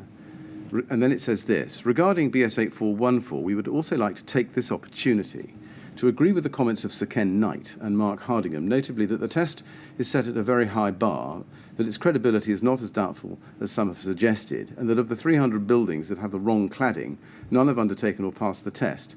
We also support the view of the entire second panel that there is an important place for desktop studies in the building regulations, provided they are reformed, rooted in primary test evidence and carried out by qualified assessors.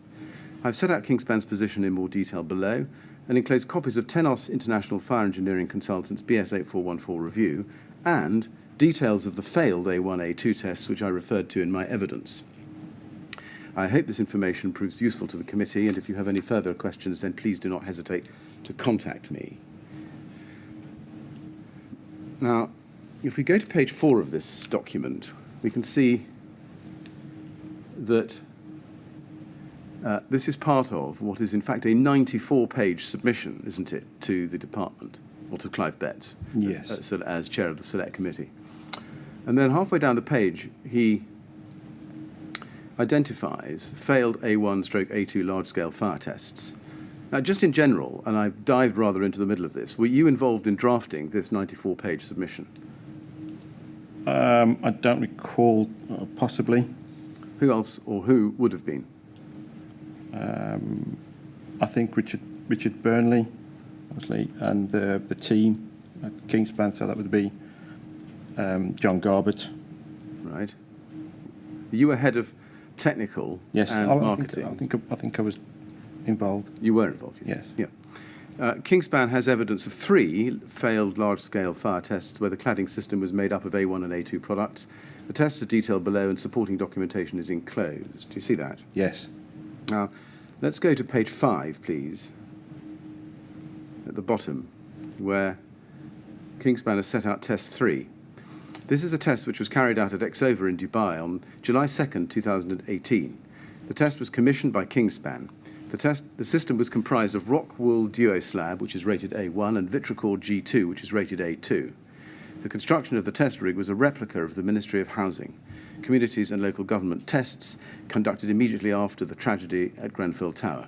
The test failed on the basis of thermocouple data, which is detailed in the enclosed preliminary report. Enclosed are brochures detailing rockwool duo slab and Vitricord G2, as well as PDFs of the sectional drawings of the test rig. Also enclosed are contact sheets of stills from the build and test. Video of the first 15 minutes of this test has been posted to the committee. Kingspan is waiting for the final classification, test reports and full video footage, and these will be forwarded to the committee as soon as they're received. Despite failing this BS8414 test, the products used in the system are A1 and A2, and would therefore be automatically permitted under current building regulations and the government's proposals on banning the use of combustible cladding. This evidence supports Kingspan's view that cladding systems should be subject to large-scale tests as complete systems in their intended configuration in order to meet the objective of fire safety.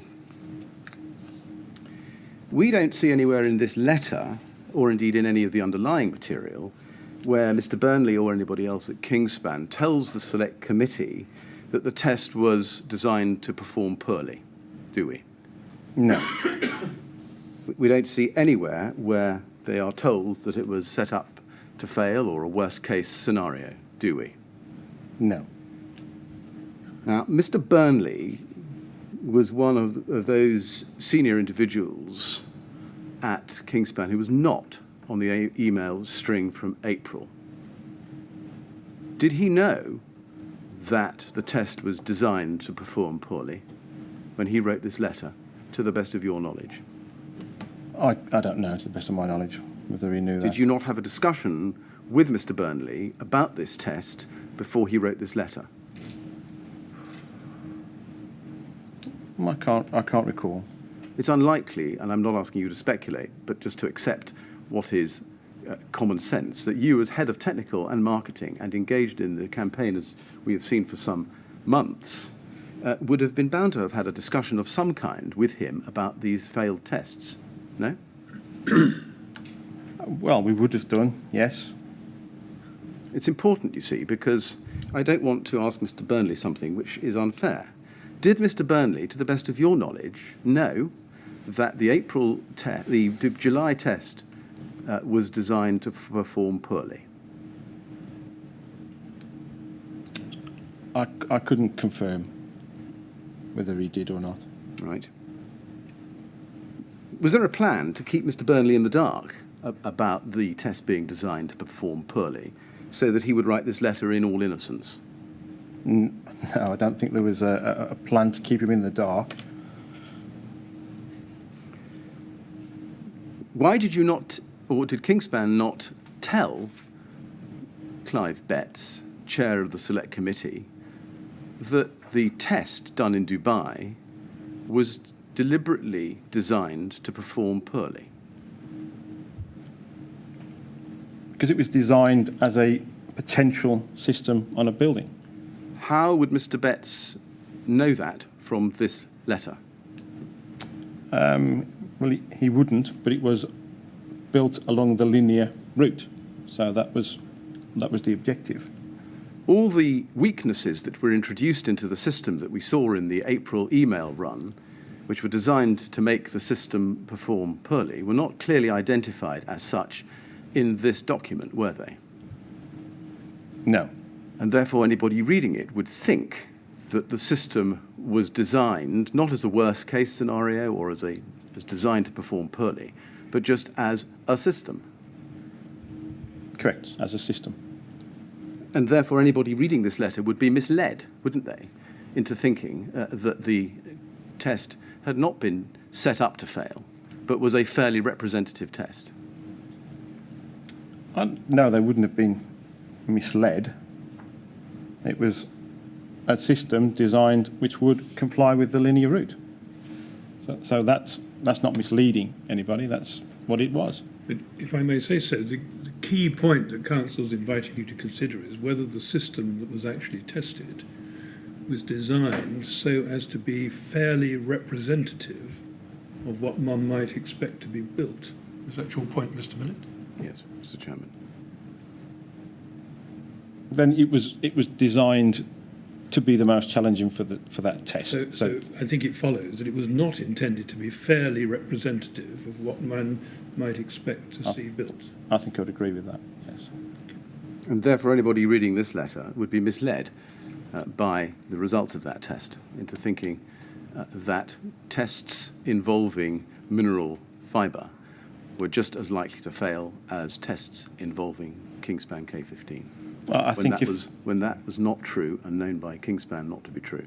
No, I think if the letter had said this was built as a typical standard system, then that would be true. But it doesn't say that. It just says that what the system was.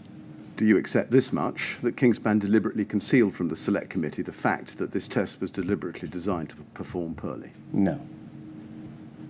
You don't accept that it was deliberate? You thought it was an accident, did you?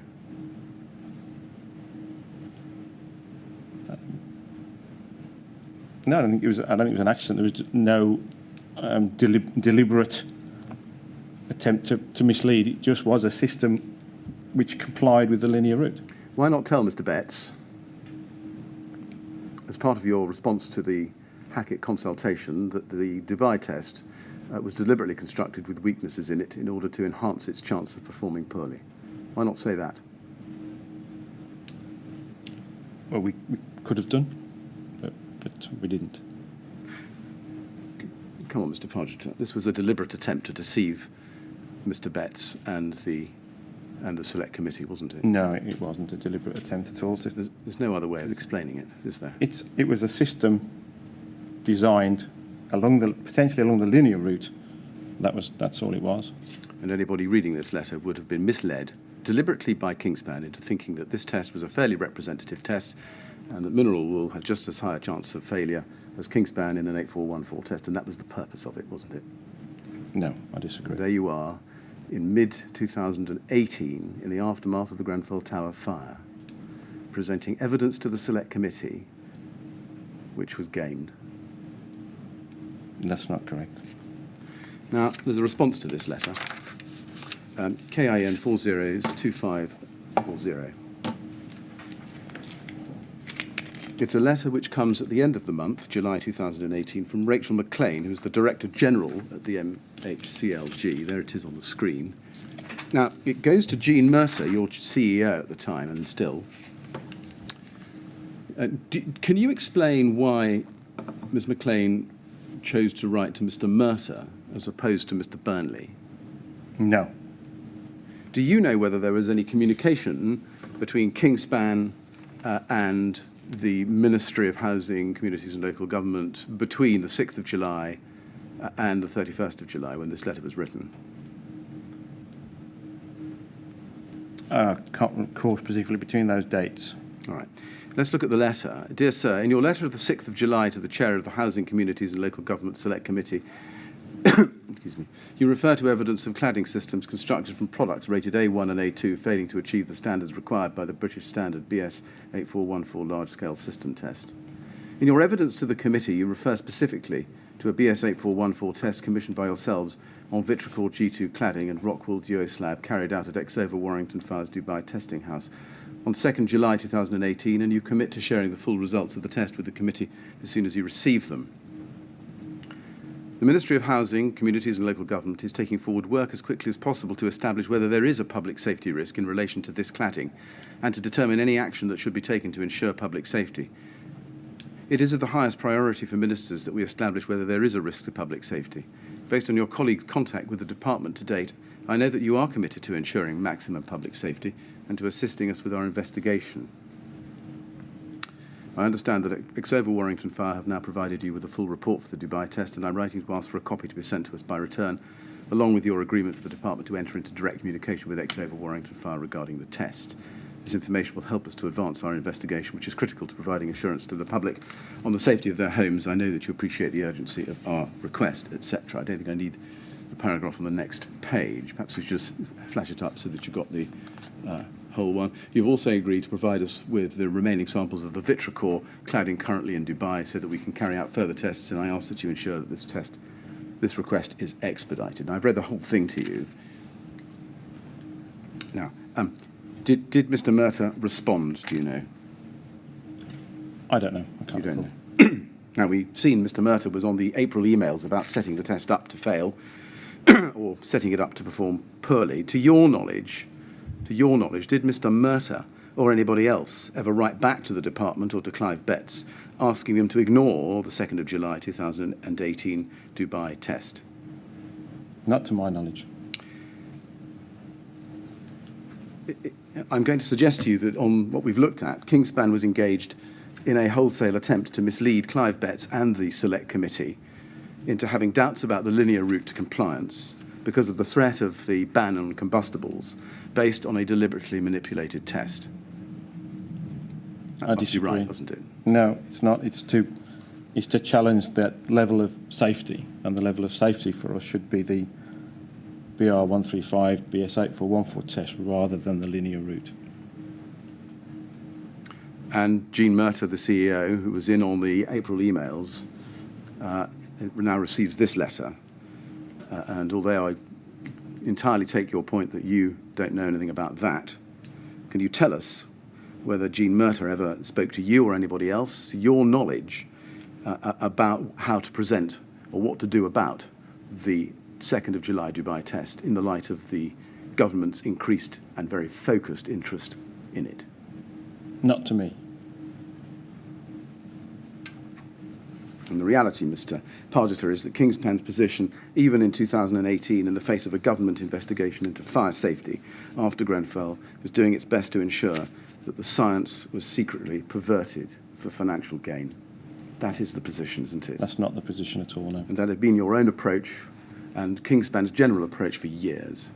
I disagree. And it's still going on. No, disagree.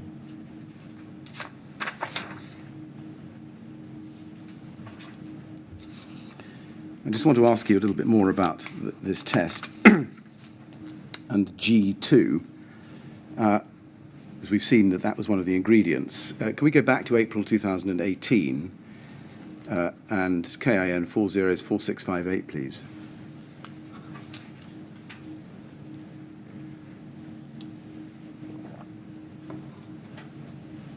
This is the email of the 10th of April. If we go down to page 2, we looked at it before. It's the update on the Ulster and Dubai testing.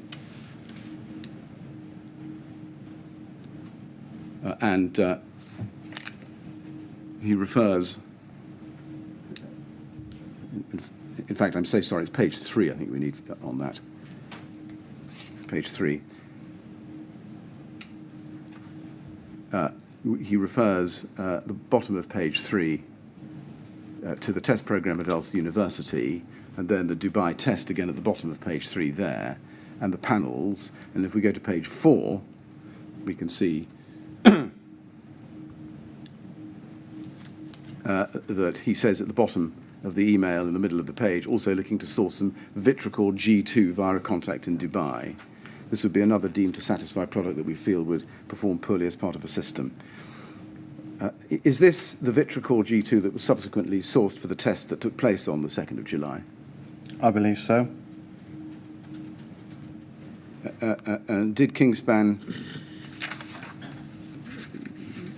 did Kingspan realise that Vitracor G2 was a highly unreliable product? Unreliable in what sense? Well, he says this would be another deemed to satisfy product that we feel would perform poorly as part of a system. So that particular component, Mr. Jenkins thought was one of those on top of the others that would assist the test to fail. Yes? Yes, I would agree. It's right, isn't it, that product was then removed from the market, wasn't it? Only in September 2018, only 2 months after this test. You remember that? Can't possibly. Yeah, I can't recall it specifically, but Right, I can show you a document. KIN 50545.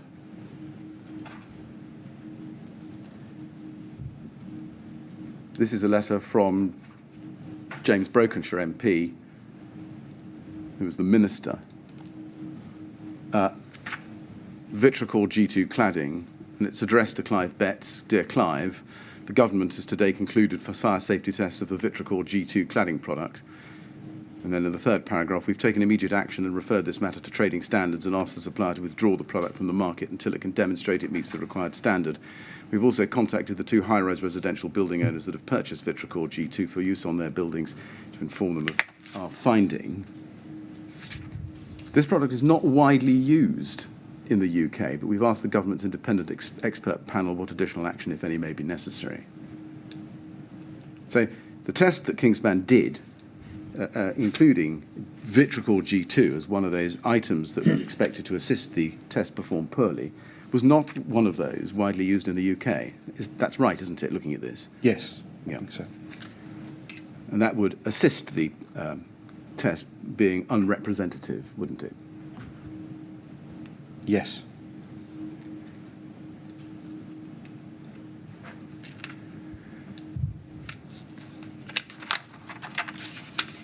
Oh, sorry. The question again. Sorry. Yes, that would be an additional factor. Let me put it a different way. That would be an additional factor or component in the test that would assist it to fail. The fact that it wasn't widely used in the UK. No, you're quite right. You've muddled me and I've muddled you. Let me try again. The fact that Vitracor G2 was not widely used in the UK would be a reason, among others, why the system tested in Dubai was not a test of a system representative of systems used in the UK.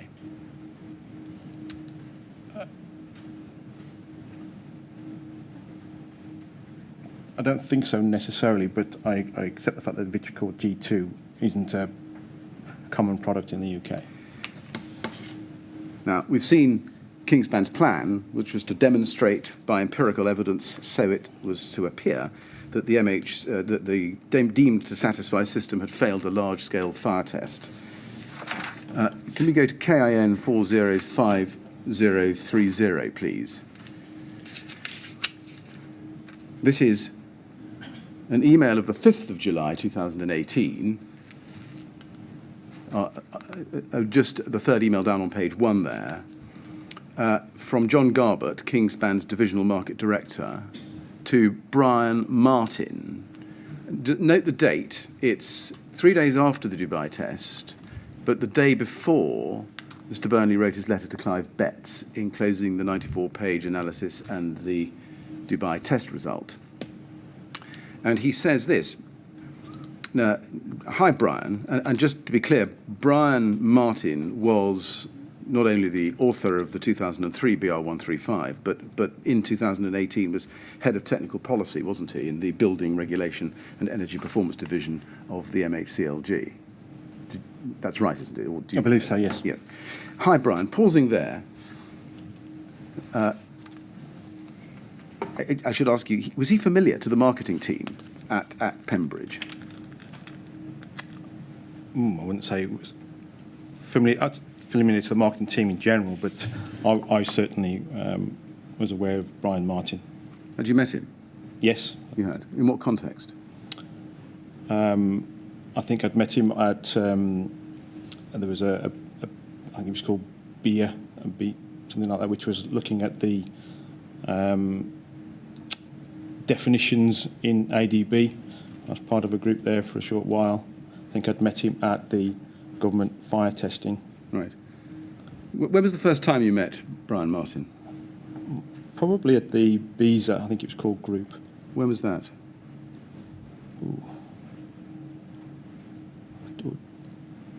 2015.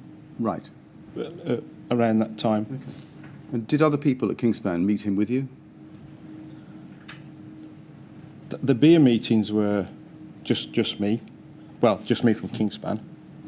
I think I've met him with John Garbutt once as well. Right. How often were the meetings with Brian Martin? Not very often, quite rare. What sort of things did you discuss with Brian Martin at those meetings that you had with him? I think so. The beer meetings were around the definitions and the update of ADB, and our meetings would have been around our products and where Kingspan was moving forward with. Right.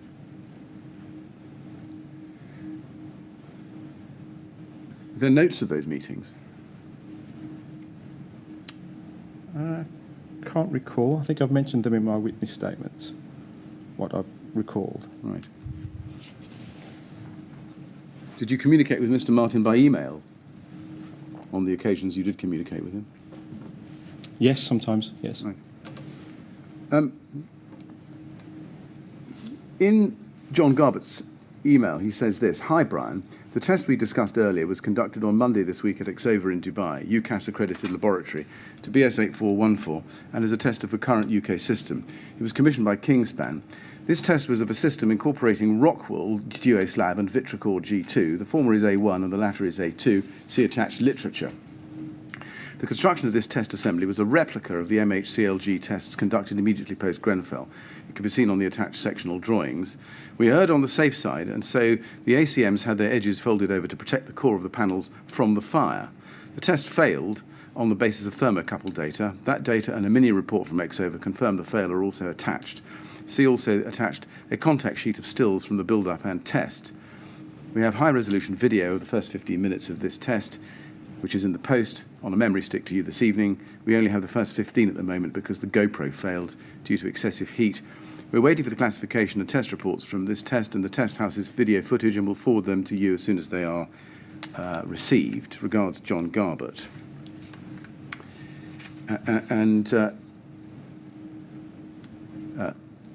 We see Mr. Martin's response on the 12th of July. I'm so sorry. Yes, 12th of July. "Hi, John. Thanks for sending the USB stick over. It seems only to have the video from the fire test at BRE, not the test carried out at Exova." Just pausing there. Why do you know? Why did John Garbutt think it appropriate to send Brian Martin details of the failed July test? I think it was just to update him. Well, given that Mr. Burnley was just about to, and did the next day, as we see, send the details of this failed test to Clive Betts, the chair of the select committee, why did Kingspan feel it necessary also to send these details to the department, Brian Martin? I just think, like I say, just to update him on what we found. Was it a pincer movement, using a second channel you had? I can't say. I just think John was trying to just update Brian Martin with what we'd found. Did you discuss with Mr. Garbutt opening as it were, a second front and sending the test results to Mr. Martin? Not that I can recall. Right. We can see Brian Martin's further email of the 12th of July 2018 a little bit higher up the page. And he says, "Hi, John, another question. A slightly odd request, perhaps. Do you have any of the honeycomb material you tested left over? As you might imagine, we need to do some work to understand the burning behaviour of this material, and our first task is to get hold of some!" And John Garbutt's response was, "We do, but it might cost a meeting with a minister," smiley face, John G. Can you assist us with whether there was, in fact, a meeting with the minister facilitated by Mr. Martin or anybody else? Not that I can recall. The impression one gets from this email run is that Kingspan is, to use a colloquialism perhaps, cozying up to a senior civil servant in the MHCLG with a view to using him as a stepping stone to access to power at the very highest level. Would that be an unfair reading of this email? Yeah, I think it would be an overstatement of that. I think. Well, what was going on then? I think John was just being a bit sarcastic there, hence the smiley face. I don't think he realistically meant we would only supply him that if we got a meeting with the minister. That was just a. Yeah, one can see that it was clearly a light-hearted comment because of the winking smiley face. We understand that. Correct. But in fact, it's right, isn't it, as we've seen, that access to the very highest levels of power, including very senior ministers, was something which Kingspan had been planning with Portland and indeed others for many months as part of its political engagement campaign, hadn't it? Yes, there was definitely. And therefore, it wouldn't have been surprising, would it, for Mr. Garbutt to use his contact at the MHCLG in order to try to achieve that? I don't think this is what that was about. This was just informing Brian of the testing we'd done. To your knowledge, was there any discussion within Kingspan at this time of using your contacts at the MHCLG, the officials there, in order to try to access ministers? No, I think they would have been, MHCLG would be on the list of people to contact.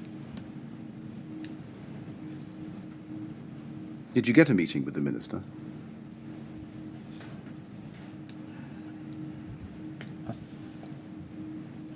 I can't recall. I think we might have. No, I can't recall. I'm trying to second think at the moment. I can't recall.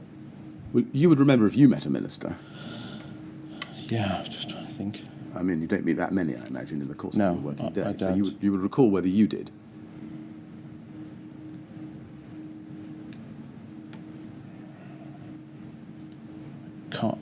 I think we did get a meeting with the minister.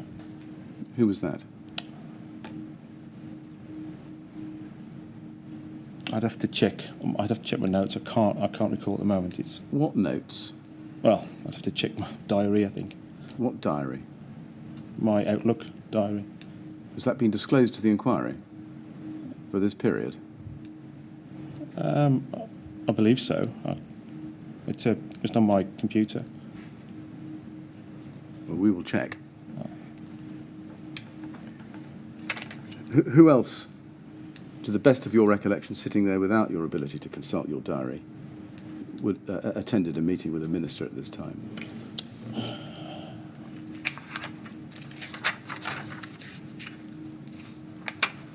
Might have been John. I can't recall a specific, at this very moment, a specific meeting with the minister.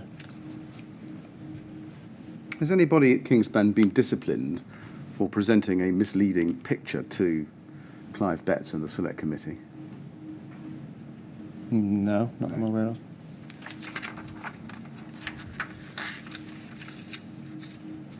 Mr. Chairman, I've come to the end of my questions, I think. I will need to check whether there are one or two, and there's a matter of Yes, record but we'll to need the check as usual well. breaks then, won't we? Yes.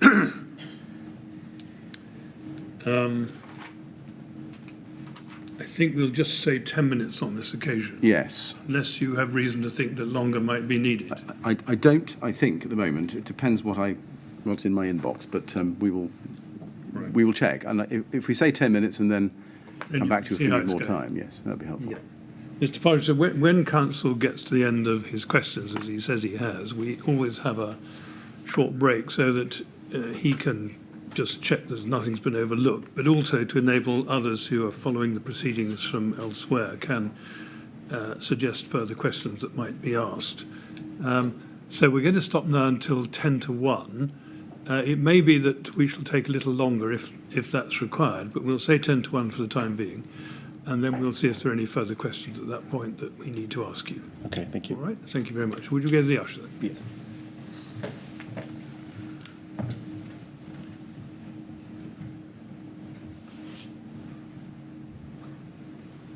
Mr. Millett, you can let us know if you think that a bit more time is required. Yes, thank you, Mr. If there's a Chairman. good reason. Yeah, thank you very much. Right, 10 to 1 then, please.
Would you ask Mr. Pargeter to come back in, please?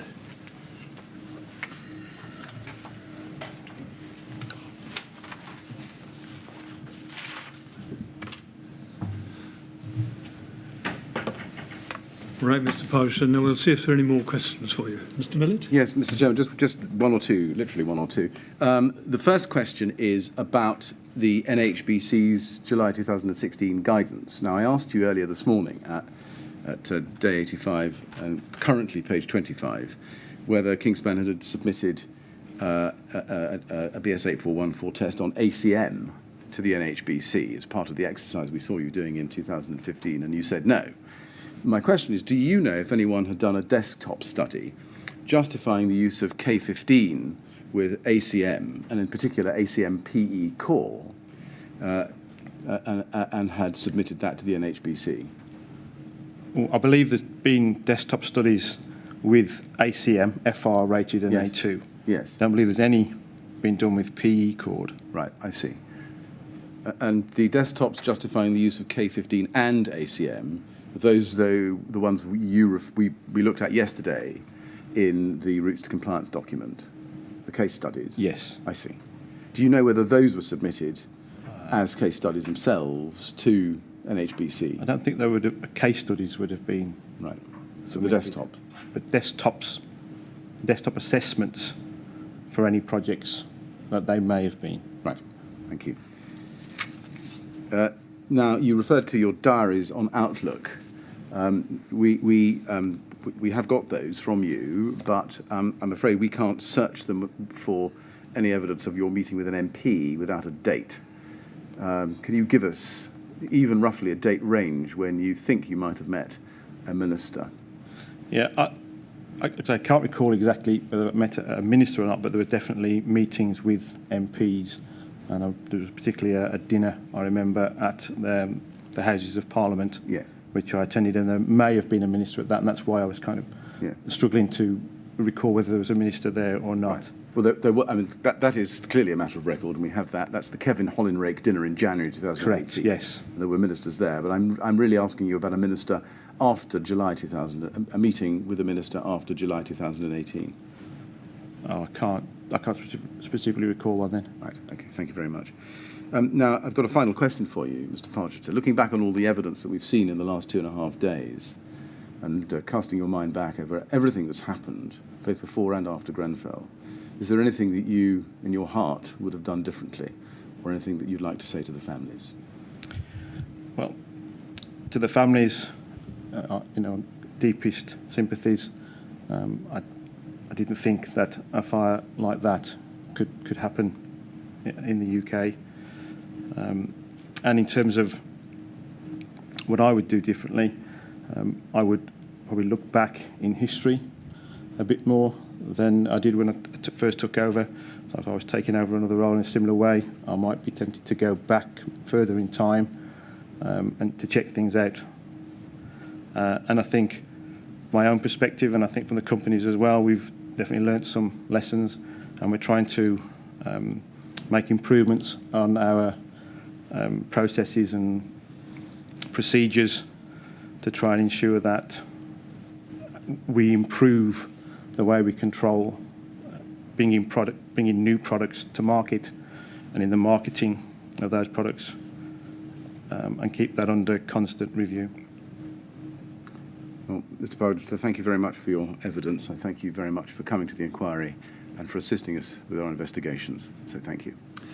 Mr. Pargeter, it's right that I should thank you on behalf of the panel for coming here to give your evidence. I know it's taken rather longer than perhaps you or we thought it might, but there were a lot of questions to ask you, and it's been very helpful to have your evidence. So thank you very much for coming. And now, of course, you're free to go. Thank you. Thank you.